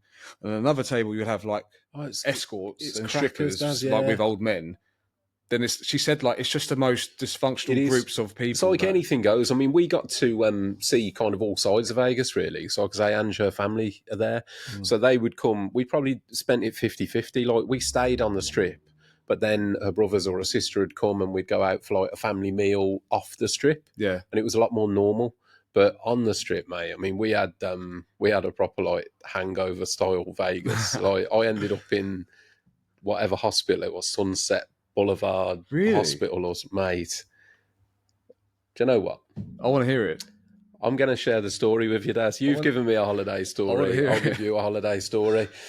So me and Andrew renewed our vows in Vegas, and the reason that we did it over there was so we got married here on Christmas Eve, and we renewed our vows in Vegas because her family are there. So she wanted like her brothers and sisters and that, and we did the whole like little white chapel. Like it wasn't a drive-in one, but it was like one of them places. Didn't get married by Elvis, but it was an option. Yeah. It was wicked. Like we had a great time. I'm trying to think. I think this was before. Was it before the renewal or after? It doesn't really matter. It's irrelevant. So one night, we'd had various friends and family had come out. My dad had come out, and he decided he wanted to take us for a meal, like in the casino we were staying. We were staying at the Mirage, which is closed now, I believe, or it's been revamped or something. Anyway, we're staying at the Mirage, famous casino. My dad's like, right, I want to take the family out for a meal. I'm going to pay the Italian meal, blah, blah, blah. So we've done that, nice meal. So we've gone back to this sports bar afterwards in the casino still. And my wife had got her friend and her friend's partner had come over as well. So they hadn't come for the meal because it was a family meal, but they'd come and meet us in the bar afterwards. So they walk in and my wife's friend's partner turns around. He goes, Russ, you want one of these? I was like, want a what? He was like, I've been to a dispensary. So weed is legal in the States, obviously. And so are edibles and everything, right? Jesus. Now, to caveat what I'm about to say, I've been to Amsterdam before on like stag do's and that, and edibles in Amsterdam, again, legal, but they're like they're weak. Like I did edibles in Amsterdam. It was like these cookies that were meant to have weed in. Couldn't tell any difference. Like I think it was so minimal that it was just like nothing. It's like touristy shit. Yeah. So anyway, that's what I had in my head. So I'm thinking really weak. Anyway, sits down. He's like, "Do you want one of these?" I was like, "What's that?" He was like, "Oh, it's an edible." I was like, "Nah, mate, I'm sound." I'm like here with my dad at the bar, kind of thing. So he's sat there eating them, and he's just kind of kept. Don't get me wrong. Listen, I'm an adult. I'm responsible, but he was like, "Go on, try one." I was like, "No, I'm all right." Go on, try one. I was like, "Oh, fuck it, all right, fine." So I've had one, right? Fine, no problem. So I'm sat there, like half an hour goes by, and he's like, "I'm not really feeling these. Do you want another?" So I've reached in, I've had another, but there were two stuck together because they were these little jellies. So I've just gone, "Oh, fuck it, I'll have both."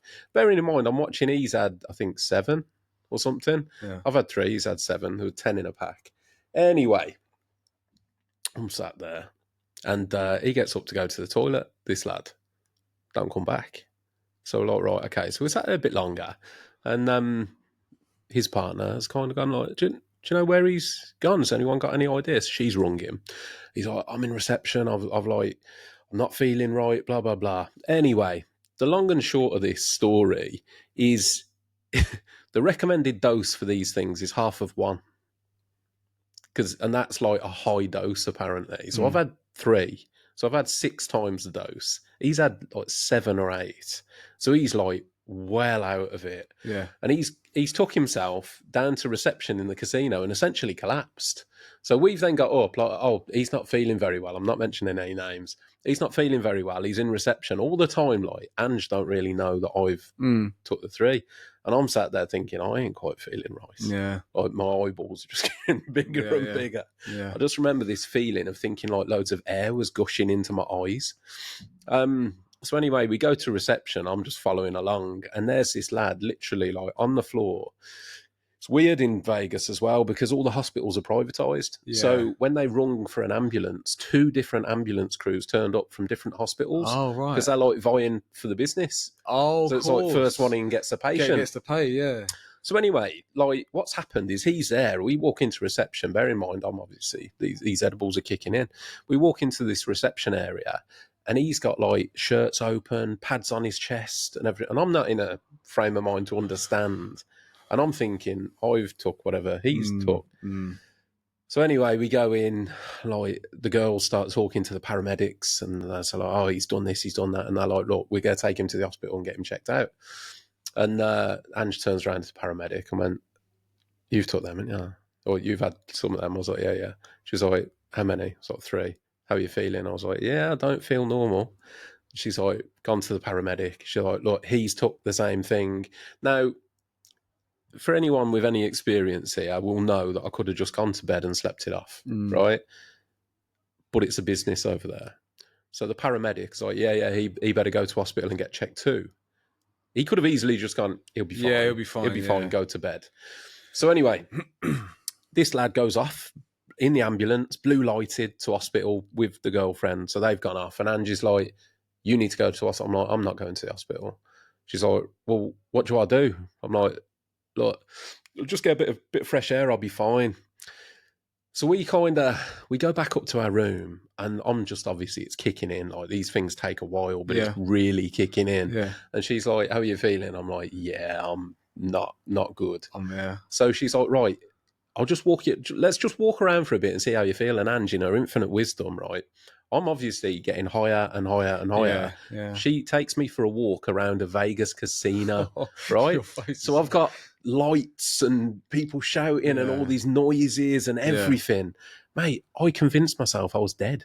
Honestly, in my head, I was thinking to myself, I've died. Yeah. Because it was almost like I was observing myself from outside my own body. Yeah. So I'm like, I've died. This ain't real. And to top it off, because I'm obviously looking like I'm out of it, she's talking to me and she's asking me all these questions. And she's going, what's your favourite colour? Oh. What's your favourite football team? And I'm like, can't even speak. I'm like, she wouldn't be asking me that. So I'm convincing myself that actually I convinced myself, Daz, I was that high, that I'd gone back to my room and passed out, and I was actually dead. And this must be heaven or something. And I'm in this madness. So I'm walking around. Anyway, I'm obviously proper out of it. So Angie's like, right, you're going to the hospital. So gets me in a taxi, takes me to the hospital, checks me in. What I didn't know at the time is because this other lad had been talking by ambulance, he was took straight in. She checked me in through the, you go in, mate, American hospitals, like, and you imagine in Vegas as well, some of the stuff that goes on. Oh, God, yeah. So you go into this waiting area and there's like automated machines on the wall to put all your details in. But like, obviously, if you're not a national, you have to put your passport number in, what hotel you're staying at, blah, blah, blah.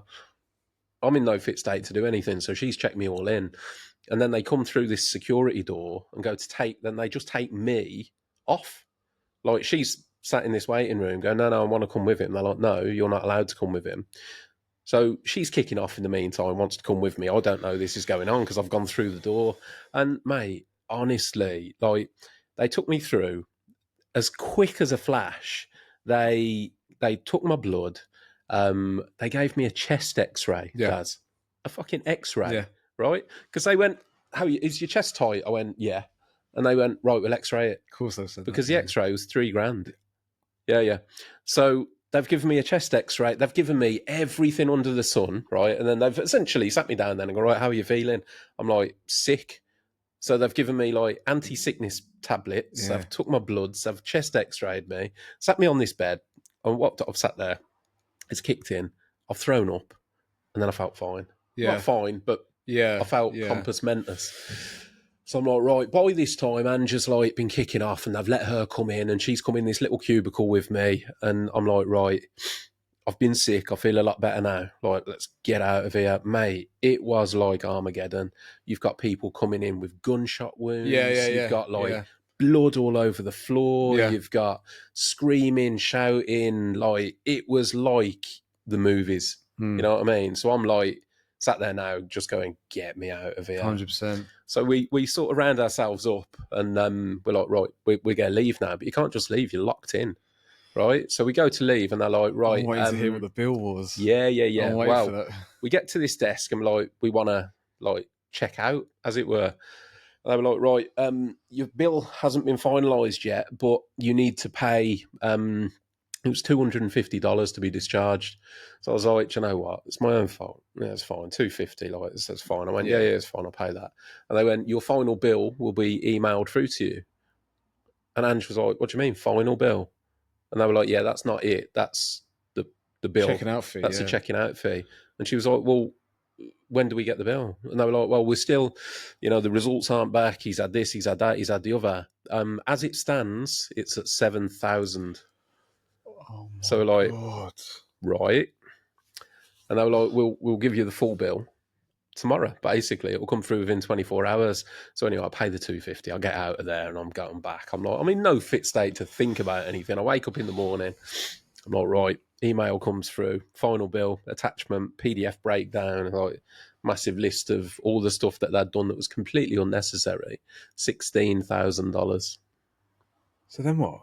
$16,000. So me, I'm like, well, I'm insured, don't I? So bring my insurance from Vegas and I'm like, so this has happened. What I said to my insurance at the time, hands up, I wasn't aware of what it was. So essentially, I didn't say I was, but I was kind of going down there. I was spiked kind of thing. I just thought they were sweets. Yeah, of course. So I was like, because I just need to get this paid for. And the insurance company just went, you're in Vegas. We don't pay out for anything to do with drugs and alcohol. Yeah. So £16,000. Put it this way, mate. I can't move to America. So when was this? This was fucking hell. What are we? It was just before the lockdown started, mate. It's 2019. This was 2019. They the only thing is, to anyone that ever finds themselves in this position, because it's all privatised, it's not a state debt. So I don't owe the American government anything, but technically I still owe. I think it's Sunrise Hospital in Vegas about 16 grand. So have you not paid it? No. I got out of there, mate. That. Not only did I not, I couldn't. I mean, I was like, in fairness, from a moral perspective, I paid what I had to pay to get out of there. Yeah. They knew. They didn't have to give me a chest I reckon they do that all the X-ray. time and just chance it. I think so, mate, because they probably think the insurance will pay for it. So we'll hit him with... some of the stuff, I kept the list for a long time, mate, and some of it was so irrelevant. Yeah. I mean, a chest X-ray. Yeah. Like, I'd had no trauma to my chest. Foot massage. Yeah, basically. It was all this stuff. Yeah. And it was like the anti-sickness pill they gave me, $650. Yeah, as if for one pill. I'm like, come on now. Mate. So yeah, it was proper like hangovers. Ange was fuming with me. She was like, thinking it would affect like my visa or whatever. It's not, it's a private debt, so we're all fine. They sent a Swiss debt collection company after me. What the fuck? Yeah. That is crazy. Which come through. It took a while, mate. I mean, at the time, like, I've got my knowledge around debts and that, because this Swiss debt collection company rung me up. You ex-bailiff. Yeah. They rung me up and they were like, if you don't pay this, we're going to apply for a CCJ. And I went, well, you can do, yeah, but it won't get granted. Yeah. I went, what do you mean? I was like, it's not from the UK. You can't get a CCJ judgment. So you can apply, but it won't get past stage one. And the bloke on the phone literally went, have you got a background in debt collection? Yeah. I went, yeah, I told him, and he just went, right. Next thing I knew, they went, do you know what? We'll take $4,000. If you'll pay $4,000 now, we'll wipe it. And I went, well, you've just gone from 16 to 4 how's about I pay you nothing? Yeah. I've paid my 250. Yeah. That's me done. Yeah, 100%. Kind of thing. So no, I've never paid a penny since. But Yeah. yeah, that was my holiday story, mate. Mate, do you know what? I'm so sorry. You carry on, man. Final one. I have an edible story as well. Really? I'll share it with you. Mate, we'll get onto that then. So this sorry, is Russ. turning into a whole different podcast. Yeah. I'm so sorry, Russ. Mate, and we're back.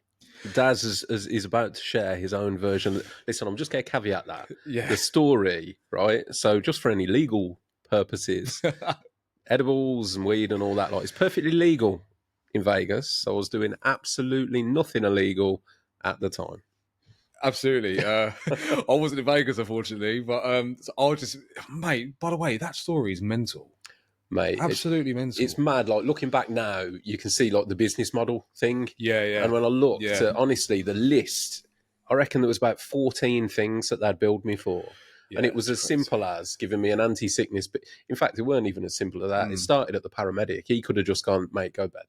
Or he could have said to Ange, look, put him in bed. He'll wake up tomorrow, be fine. He might be sick later, but that's it. You can't. Yeah, 100%. Mate, them things are militant. Like when I worked at Heathrow, all the boys there were like, I think it just only recently became a thing then. This is like 2020, and I was given two, and I would never do them. I went home that night, and Ellie my missus was like heavily pregnant with my youngest one, so she was staying at her mum and dad's. So I was staying in a flat at Ranbys one night because I came home late from work, and I had these two edibles, right? But it's very rare that I'm like in a flat by myself. So I was like, I probably won't try these, but fuck it, I'll just have them on me. Anyway, I started like playing my Xbox with some of the lads from work, right? And they take them all the time. They love it. And I had the ones they had. Anyway, we started playing. We were talking on a headset, and they said, "Oh, Daz, have you tried an edible?" I said, "Nah, but I've got it in front of me. Try it." And they went, "Yeah, try some." I was like, "All right." So then there was two, right? And they said, "Well, what I would do if I was you is cut one into 4 pieces." Yeah. I said, "Okay, no worries." So I get a knife and I cut it into 4 pieces and I put 1/4 in my mouth. And half an hour goes by. I don't feel any different. Yeah. I feel exactly the same. So I said on the headset, I said, how long does it take for these things to kick in? Like, and they said, it takes like, I don't know, 45 minutes to an hour to sort of kick in. So I said, all right. So now I took another quarter. So now I've had half the sweet, yeah. Anyway, just we're playing like Call of Duty and that, and I'm like, these are shit. I don't really feel any different. So I thought, fuck it, I'll just take the rest. Now I've done the whole one, yeah. And they're like, Daz, can you feel anything yet? I'm like, I don't know. I feel like my legs are a bit tingly, but I don't know if it's just I'm trying to feel something. I'm not sure. Anyway, said, no, I can't feel anything. So we just keep playing for like another hour. Then there's another sweet there. So I cut that one in half and I do that one as well. Right. And then, but now I'm getting really tired. And it's got to a point, it's like 1 a.m. now. So we all said, like, right, see you at work tomorrow. And I said, boys, by the way, you lot on these edibles, shit, I don't even feel anything. They're like, okay, maybe it just didn't work on you or something. All right, fine. Turn the Xbox off, turn the telly off, get into bed. And I wake up in the middle of the night. It's 4:24 in the morning, and the whole room was pitch black, right? I woke up and all I could hear is boom, boom, boom, boom, boom, boom, like a beating noise. Yeah. And I thought, what the fuck is that? But the room's pitch black. I look up, and I kid you not, I could see the whole room, like night vision. The wardrobe, my hands, and I was like, oh my God, I'm whiting in my sleep. Like, because it has to digest, doesn't it? That's the thing. And the first thing I woke up at night and I was like, oh my God, these are the edibles, right? Yeah. So you know what happened? I'm not telling anyone about this. Can't tell Ellie because she's like pregnant, like, you know, in her mum's house. So I was like, I can't tell anyone. I stand up, I just fall to the floor and I just land on the floor and I can't feel my legs. Right? I'm trying to get to my phone to call the ambulance because I was fucked. But this is in the middle of COVID and I couldn't press the I was so mangled I couldn't press the 999 and I thought they'll just tell me to, because this is right in the middle when like the death rates are so high. Yeah. They'd be like, fuck off, mate, we've got people dying, don't call us up about an edible. So I was like, well, that's out the window. Russ, I crawl naked to the living room, right? It gets worse, right? I get to the living room where my kitchen is. I run my arms underneath the tap on cold water.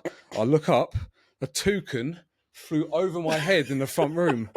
And I'm watching this toucan in my front room like that, right?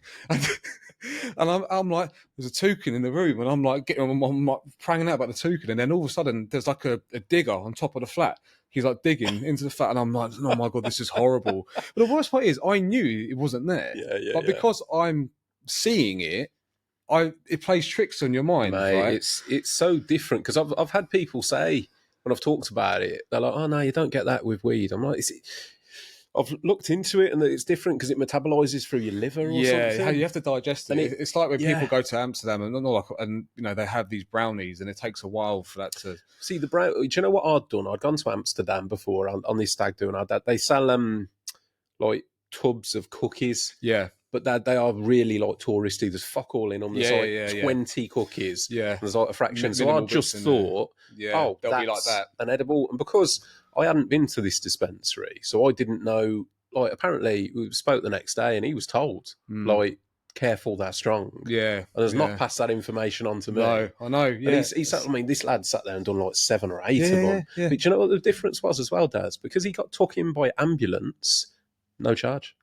Oh, because I checked in. Yeah. So he literally, when he come to discharging, because Ange had rung her mate or messaged her mate and gone, get him out of there before they whack him with. Because we thought, money on, me, if they've charged me that for that, he got took in by ambulance. Yeah, and he got out of there with no charge. Yeah. So it was funnily enough, the worst part about it, mate, is so Angie's brothers. One of her brothers works at the hospital. So, and we'd got like this family meal in a couple of days. To honest, mate, the impressions I made on her family, the first time I've ever met them, and to top that one as well, the first time I'd ever met her family, mate, I was absolutely shit faced, like paralytic, because I'd gone. We'd had a couple of heavy nights in Vegas anyway, and then we'd got this, whatever it was, like the Wednesday, about 3 days in, her sister was going to come pick us up and take us over to this, like, her brother was having a bit of an open kind of thing at the flat. And I'd said to her before, I was like, look, I'll drink any day. I'm not drinking that day because I can't meet your family for the first time when I'm even half cut. Yeah. She's like, yeah, that's fine. And on that day, my dad, somebody had said, let's go for a pint. And I'd gone 2 max. I'm having 2 drinks max. And then Angie's mate had turned up. She'd flown over.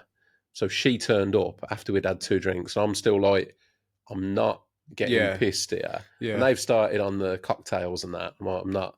The next thing I know, Angie's giving me like 2 double rum and cokes. I'm like, what are you doing? She's like, you need to liven up. I'm like, nah. And then then what happened, mate? I think my sister and her partner at the time, they turned up. And then our other mates turned up. And it ended up being this big meeting of people that had just landed. Oh, and they were all on it. And then there were shots of tequila. Yeah. There was this, that, and the other. And I remember it getting to a stage, and I was like, we actually, I mean, you got to try hard. We got booted out of Senor Frogs in Vegas.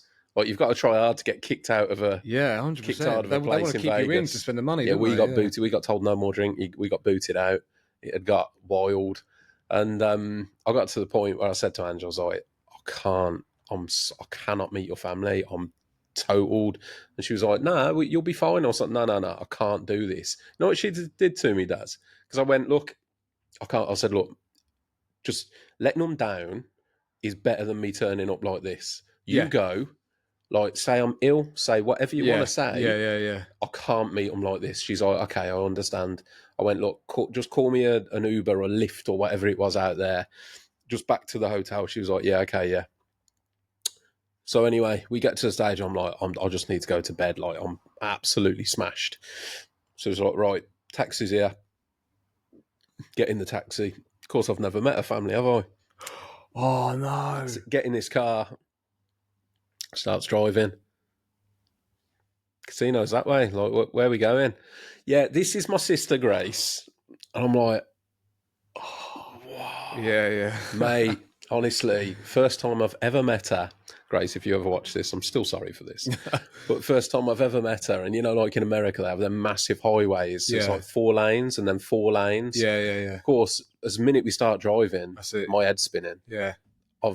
window down. I've been sick all down the side of her car. We've got to the first like interchange of lights. So I've got out the car. I'm like, no, I'm walking. We're in like downtown Vegas, apparently in some like bit of a hairy neighborhood. So I've got out like in the middle of this massive freeway Yeah. and decided I'm walking home. No idea where I am. Like, Did you walk home? no. Ange got out, went mad at me, like basically threw me back in the cab. We dropped her other mate back at her place. She was smashed, and then I got took to this family gathering, mate. I had to. She went in. I think she went and got one of her brothers, who's a nurse, hence working at the hospital, yeah. and was like, "Look, this is the situation. Like, he's absolutely smashed." And I think he went home or went to his flat that was local and got some medication, some like anti-sickness stuff to give to me. I was like, I'm not going in there and meeting people in this condition. I was like aware enough to know I was in a bad way. So I've been given something that's perked me up a bit. Did it work? But it perked me up a bit. I went in, mate, you know, the cartoons, I was seeing triple. Yeah. I remember the first time I've like met them and I'm like, she threw into the deep end there, didn't she? Horrendously, mate. Yeah, that was the first impression. Yeah. And then two nights later or whatever it is, I'm in hospital with this thing. Oh, the same trip. The same trip, mate. Yeah. That's what I said. Hell. I'm like, they must hate me. Yeah. But no, yeah, they are mental and things. Yeah. But after I saw the toucan in the front room, I was crawling to the bathroom in my flat, and I remember just on the toilet, and I was just looking at pictures of Roman as a newborn, thinking I was never going to see him again. I was on my phone, just like this, swiping, looking at him. And when I first met him in the hospital, I was like, oh. And then, mate just literally slept it off. And the next morning, I went to see him before I went back into work. And Ellie like handed me Roman. Was like, oh, there you go. You know, you haven't had him like last night, and gave him to me. And I was like, if only you knew. Like, the night eventually, I came around to telling her, and she was like, she didn't really care, but she was like, you're a fucking idiot. And I was like, yeah, I was a bit stupid, but a bit naive of me to.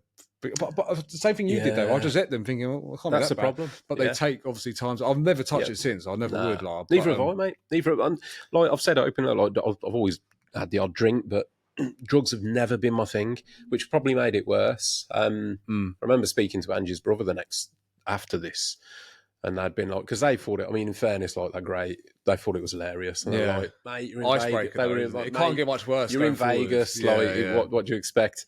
But same thing. They were like, so what did you take? And I was like, oh, these gummy things. Yeah. And they were like, yeah, how much?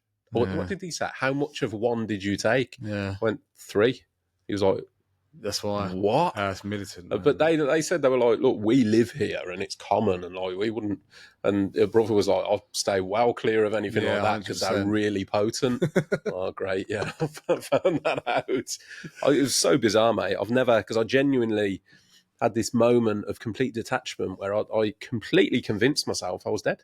Yeah. I was like, okay, so this is what it's like an to out-of-body experience. Yeah, but the noises, the lights. I was going to say, Vegas is probably the place you don't want that to happen, because even if like you was just, I don't know, having a few beers, like Vegas is quite a different place anyway. Like, it's the, you know, the how dysfunctional it is out there alone is enough to make you feel like this is an out-of-body experience, but let alone... It's the design in it, like, it's mad. Because I think the first time I went to Vegas, we got there at, I don't know, it was like 3-4 in the morning, and you walk through the casino to check in, and there's just people there, like, playing on the things, stood there in, like, pajamas and dressing gowns, and there's no, like, the casinos, they pump air in, like, oxygenated air to keep you awake. I heard they, like, there's not like any clocks in the casinos. No clocks. So you don't really know what the time is. No clocks, no windows. So you can't see out to see if it's light or day. Yeah. You've got no perception of time while you're in there. I've heard that from everyone. It's designed purposefully to do it. Yeah. And they lead from one into another. So even when you try and leave like a casino, they're all kind of linked. Right. So like say Caesar's Palace, which is huge, mate. The thing that I couldn't get over was the scale of the casinos there. So I remember going in the Venetian, and there's like a mall and the casino and all that lot. And it's like one casino is the size of like the Bull Ring in Birmingham. Times 3. And then that's one casino, and there's another 30. along the thing. But Was you there that walk many? in, mate. There's just I loads. thought Yeah. there was like Oh, 10. There's nah, loads, is there? loads, man. You've got both sides of the road, Yep. all lined with casinos, and obviously some are bigger than others. But I remember we like went on a walk, and you can lose an entire day just walking up one side of the road, Yeah. you know. And Did then you ever do walk like the another day. Grand Canyon stuff over there? Never, no, mate. We had all these designs to go to all these places, and Just didn't never, happen. Yeah, no, that's never did. normally how it Just works. renewed vows and went on a hangover journey. Yeah. So yeah, Just woke up in hospital. But it was that wild. story is wild about the hospital thing. Do you know what? That makes me feel like, yeah, make sure you got holiday insurance if you go to America. But they won't touch you for. They won't touch you for that stuff. Yeah, Yeah. yeah. But still, It's a crazy one, mate. We've gone a little bit off story here, but I've got a mate that I used to go to school with. He moved over lives just outside New York, and his missus got.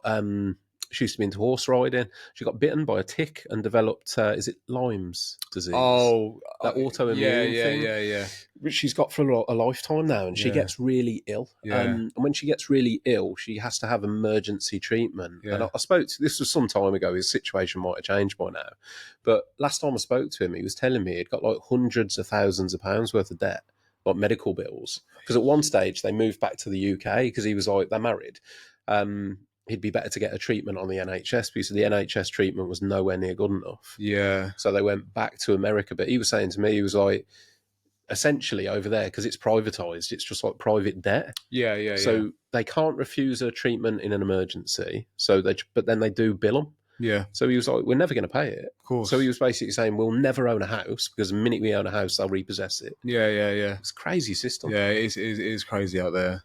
I think, regardless of what you think of the NHS, at least it's not out there. Do you know what I mean? Yeah, which I think, and that's the reason the prices are so high, is because 9 times out of 10 they're just billing an insurance company. 100%. Yeah. And also in America, there is a massive suing culture. Yeah, It's huge. If you're in a hotel in America and you put on the telly and let's just say it's background telly, like you're on your phone, the TV's on in the background, I could almost guarantee you, if there's 8 adverts, 6 of them is, have you ever had an accident at work? It's that culture. Like everyone, call us on. Is everyone just suing everyone? It's crazy out there. But then it is, man. It's a whole different. It's bizarre because we speak the same language. We kind of sound the same, but it's so different. It's unbelievably different. Yeah. It is.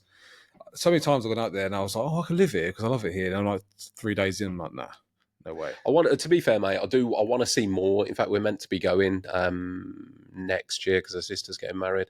I want to see more of America. I've only ever been to Vegas, and I wouldn't imagine Vegas is a true reflection on America. No, because yeah. it's similar to me. I've only been to Orlando like 6 times, but as weird as it sounds, I've only ever been to Orlando of Disney. I've never been to actual America, like other places. So same as me. Like I wonder what it would be like out there, but because it's not real place, is it? Yeah. No, it's crazy. I couldn't live there. No way. Mate, I couldn't live in Vegas for sure. I mean, I know, like I say, Angie's family are there, but it's but then again, they like talking to them. They never go on the strip. Like, is it the idea to them of say going for a meal in on the strip? They would never consider it. No, it's almost like this huge touristy thing. Even tourists, obviously from within America, but the locals don't touch the place. Oh, really? Yeah, it's just for the tourists. Pretty much, yeah. Okay. The locals who live in Vegas has got, because like you've got the Strip, and then you've got like Las Vegas downtown. They're very different. Yeah. We went downtown a couple of times as Fremont Street, which is still really famous, but it's like, I think from what I gather, correct me if I'm wrong, but I think originally, like the original Vegas downtown was based around where Fremont Street is. Then at some time, this mega casino comes along and gets built a little bit further away, and then it almost created, I guess, like a new city centre, I suppose. Yeah. But the old one is still there, but it's quite a distance away from the Strip. It's like 20 minutes drive or so. Is it really?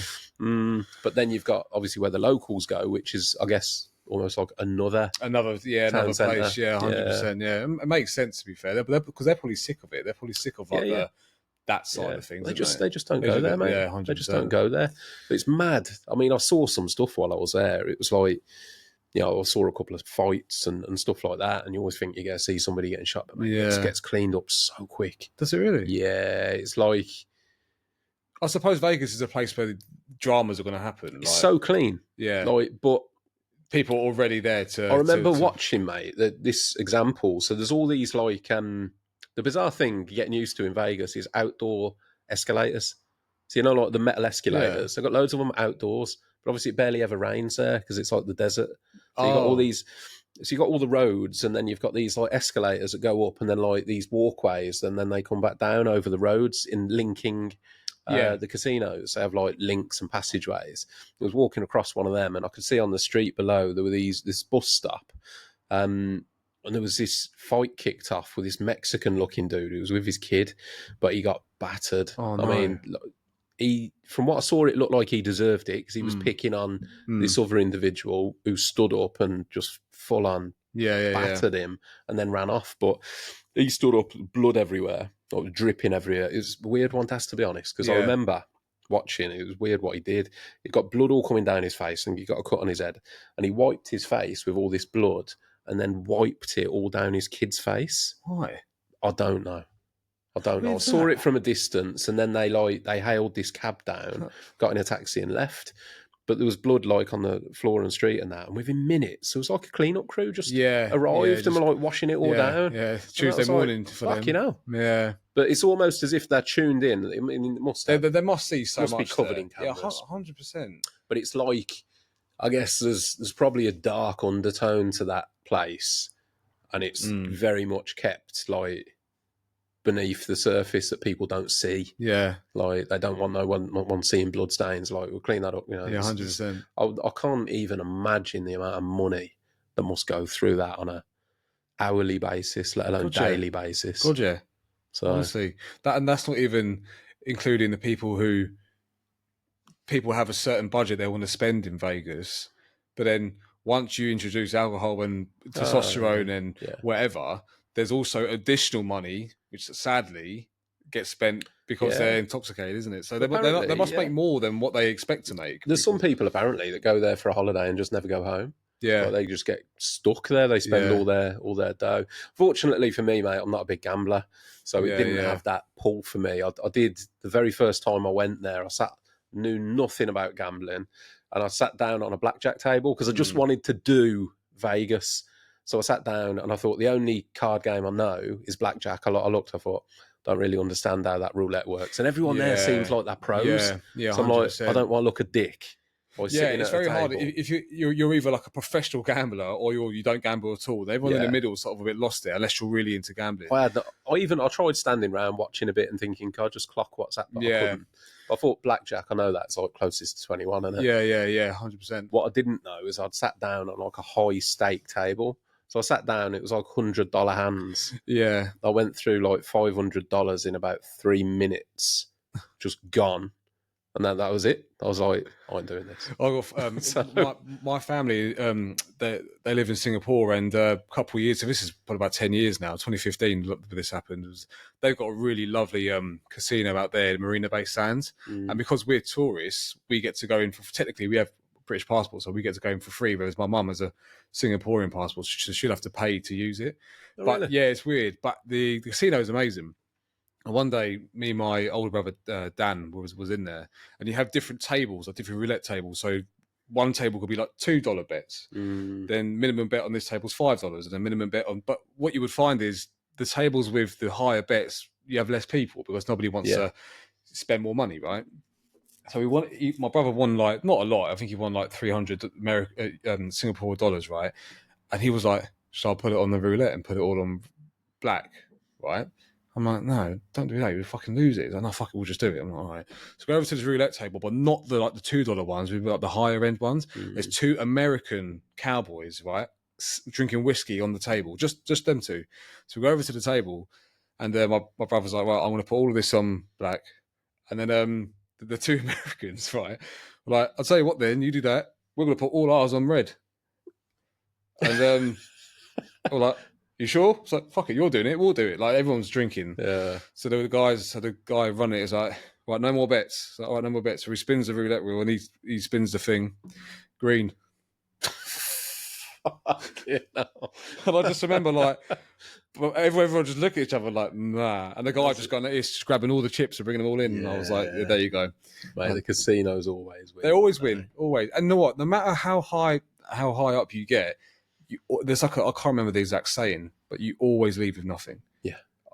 Always. It doesn't matter if it takes 1 hour, 3 hours, 3 days, you will eventually leave with nothing. Do you know what, mate? It don't grab me. When the first time I went, I wanted to do it just to say that I'd done it in Vegas. Yeah. It weren't actually about the gambling. It was just the experience, but I had no idea what I was doing. Yeah. I just wish I hadn't have blown that much money that quick. The second time I went, and I was a little bit more clued up.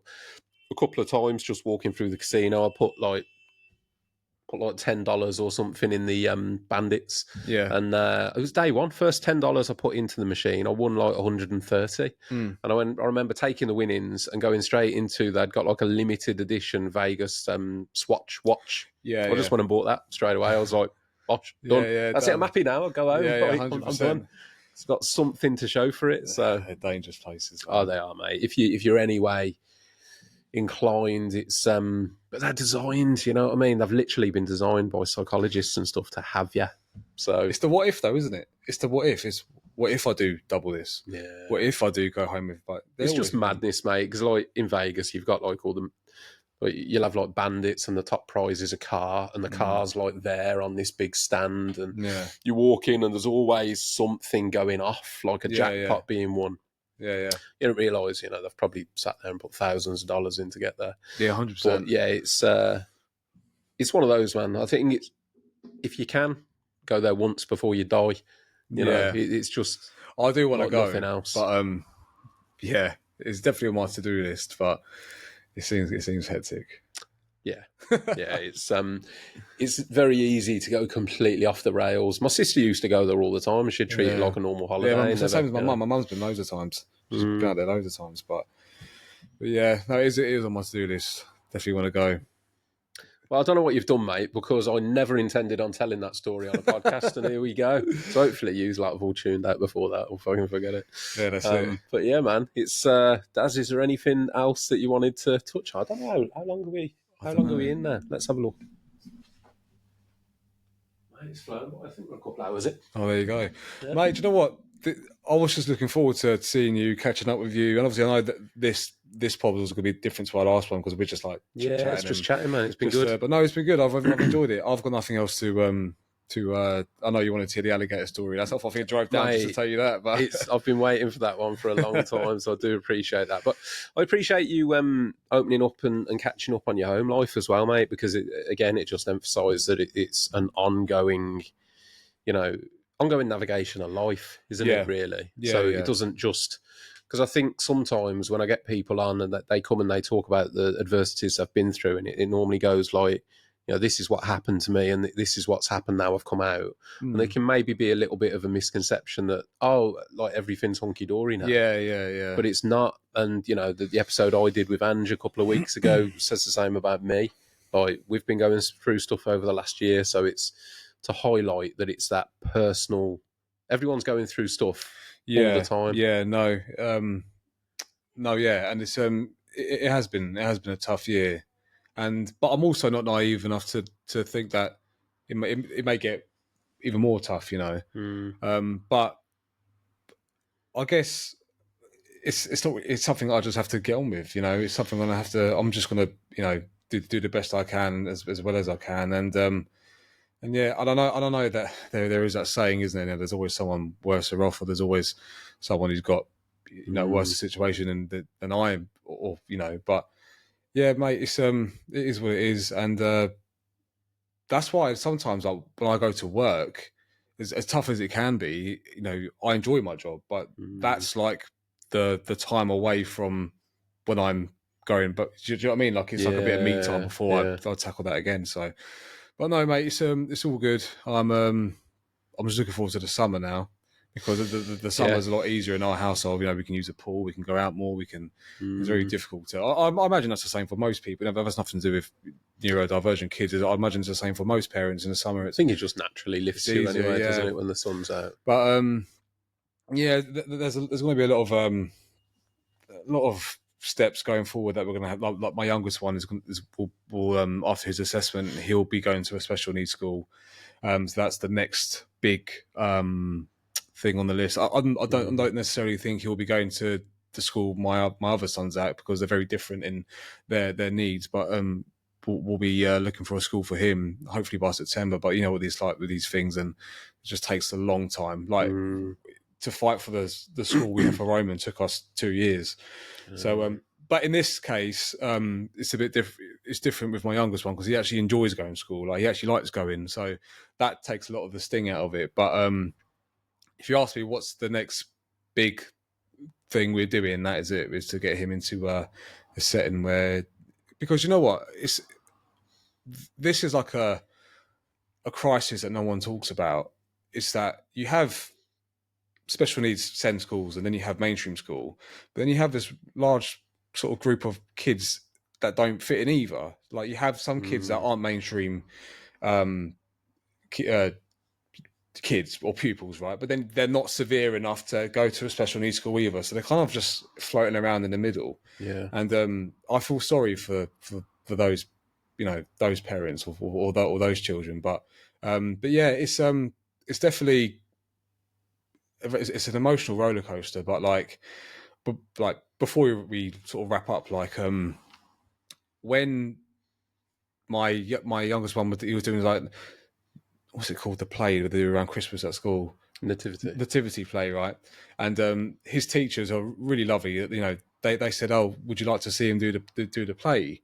And we said, listen, would love to, but we had an experience 2 years ago with Roman, and it was horrible. It was traumatizing because Roman was in his nativity play, and Ellie and I went with all like the other parents, but he had like a small part at the end, and they were really sweet. And it was, but you could just feel all the eyes like burning us, like, oh, that's the special needs kids parents there. And it was horrible. And we said to the teachers, like, oh, you know what, don't count us out for that, like in the nicest way possible. Well, don't worry, we don't need to go. Like, and they said, well, why don't you come and have like a secret you know, the last dress rehearsal, you know, you come in as a visitor and you can sit at the back, and that way you get to see Rafe in the play, and you know, you don't have to come to the actual big things. Oh, that sounds all right, that's fair enough.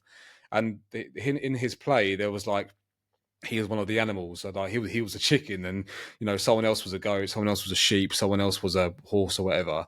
And Ellie and I turned up we go into the school, we get like the visitor badge on. So this is only a few months ago. This is in like December, and then we go into like where they're rehearsing the school play, and we kind of sneak in because we don't want him to see us, because that's the whole point. We're there to sort of watch him in this play, and then we'll just leave. And then I remember sitting there, and they start singing, and there's loads of kids in there. There's like 50, 60 kids and all the staff, and I was just watching him, and I felt really numb. I was just watching him, and he just stared at the floor, and he was like, he didn't have like a sad face. He just kind of stared at the floor, and he wasn't like singing the song, or he wasn't like doing the dancing. But at home, he was doing it. At home, he was doing all the actions, and he was singing a song. But I was just looking at him, and I just felt really numb. Like no one else was in the room. I was just watching him, like, and then I didn't even know what to make of it. And then eventually, like, his teacher was like, oh, mummy and daddy are here. And he looks up and he saw us. And he ran off the stage and come and sat with us. And when I left there, I had two sort of emotions. Obviously, the first part was like, well, that was shit. Not as bad as what we had to go through 2 years before with Roman's play. But then the other side was like, in the middle of grieving of him having to leave that school, that fucking made me feel better. I was like, well, he definitely doesn't belong here. And to see it in real life, like, I was like, yeah, of course he probably doesn't belong here. And I felt really like that made it easier in a weird way. It was like, if there was ever a question of, oh, do I really want to take him out of the school he likes, that short stint in that room was like, yeah, you do, because he isn't like the other children in the play. So that was really long-winded kind of. No, not at all, mate. I think you illustrated it really well. Yeah. So that's kind of where we are now. Is getting him into a school which he'll like, and which can meet his needs. But in the meantime, it's not as bad as the first time round, because he enjoys his school he's at now. And but Russ, just to wrap all this up, yeah, we've been on this journey before, and mate, it's a horrible one. The only thing is, I like to think because we've been there, done it this time round, it'll be a lot easier. But for anyone listening to this who could be going through something similar or trying to fight for a place for their child at a special needs school, it's a bit like strap yourself in and don't get your hopes up, because it's is that just because like it's short on places, or it was a bit more complex with Roman, because the school he goes to is out of borough. So I live in a borough called Hillingdon. Yeah. The borough of the school he goes to is in Buckinghamshire. So what happens is, trying to tie 2 years into a quick chat, Hillingdon are like, right, we're naming the school, it's in your area, he's yours now, he's going to your school. Buckinghamshire being like, well, there's no space for him here, so he's coming back to you. And that sounds really like blunt. That was basically what fucking happened for years. And obviously in between, go back to and from, in between these times, you have like a school term finishing. So that we lose the whole of the summer. In between that time, you have people who had the case and have now left and moved on. And then someone else walks in and it's been dumped on their desk. So we have to start again and try build relationships with that person. So that kind of 2 years or whatever it took to get him out of the school into the school he's in now was strenuous beyond belief, and obviously cost a lot of money. But we had no choice. We had to, because he couldn't stay in the mainstream school. And it was the best thing that ever happened in the end. It's well worth it. Like, but I'm just bracing myself for round two. I can only hope, mate, it goes a little bit smoother this time. Yeah, I hope so too. And hopefully, I don't know what that saying is, the person who shouts the most gets hurt. I don't know what, but if you imagine we've been there with Hillingdon before, I like to think they'll be like, okay, right, yeah, we've been there with these two. They're legit. Because I just feel sorry for the people out there taking me out of this now. I feel sorry for the parents out there who are in this position who, I'm not saying we're made of money, definitely not, but don't have the financial backing to pay for solicitors, or don't even have the the awareness, or don't even have the knowledge of how this stuff will work to fight for a school, and their kids are just suffering, But it's not an easy journey to go on, but it is one that we have. I know it sounds silly, but we have no choice to. Like, I would rather give every inch of my life to get him in a setting where he belongs than go to work all day knowing he's in a school. Because you have to remember, it's going to get to a point where it's like year 4, year 5, year 6. Then what? Kids aren't stupid then. At his age now, Rafe has loads of friends in the school. And what's so beautiful about kids at that age is, like, they're so innocent. They're like, they know he's different, but they love him. Like, they hug him. They're like, oh, he's my friend. But to put it bluntly, like, that may change when kids get older. They might know he's different, or they may, like, I don't know how to explain it, but like, when he gets to secondary school, mate, it's like, I won't have that for them. I can't. So that is my fight going forward, is to get the youngest one into his. You'll school. get there, mate. You'll get there. Yeah, I mean, I truly hope it isn't as traumatic as the first one was. Oh, mate, hopefully it won't be. No, it can't be. You'll get there. Not, it probably won't be easy, but hopefully, however long it is down the line, you can sit here and go, yeah, I went through that. It was a bit shit, but it's sorted now. Yeah, 100%. Yeah, and yeah. I mean, fingers crossed for you, mate. Yeah, that's what happened. You can catch us up on the next catch up. Yeah, so, the 2026 catch up. Mate, honestly, Daz, I'd like to keep it going, mate. 100%. It's always a pleasure to sit down with you. So it's good. I think it just continues the story, mate, doesn't it? Yeah, just builds 100%. the story, and it's got real value to it. So yeah, absolutely. Mate, again, you've come all the way up again today. So massive thanks for that. Before we do wrap it up, Daz, just let people know where they can find you again. Yeah, you can find me on Instagram, which is cleanercarpets_. You find me on TikTok as well, although this more year and more is going to be more and more content. Yeah, but that's just Cleaner Carpets. And obviously, we're on Facebook as well. You can if you go on my Instagram bio, you'll find all the details of website, phone number. Shout out to the work. I'm ambassador for the Workmat Co. It's a I've seen them about. Yeah, they're really good, mate. Yeah, so shout out them as well. I'm going to be doing a bit of work with a few other companies here and there this year as well. So we'll see where that goes. But yeah, you can find me on all the socials, and you'll see me back on the Talking Tradesman this time next year. So I'll put, as always, Daz is there'll be a link in the episode description below to his socials. So if you don't already, go and give Daz a follow. people I've got to thank. So a big thank you to the Funky Peach for the branded workwear, which I can give you some updated Talking Tradesman merch. So yeah, big thank you to the what happened to my words then? A big thank you to the Funky Peach workwear. Go and check those guys out if you're looking for any branded workwear. And also a big shout out to Steve at Uncle Matt's Hats. Daz has already picked out the black on black. Black one's going on. After the cameras are done, that black's going on, mate. Black on black is the one. So big shout out, Steve. A big thank you to Uncle Matt's Hats for the 6-month supply of guest caps to take away. Incredible work that you guys are doing. If you haven't already, go and check out Uncle Matt's Hats, the project, the reason, and the movement behind it. It's all incredible stuff. On that note, catch you soon on the next one.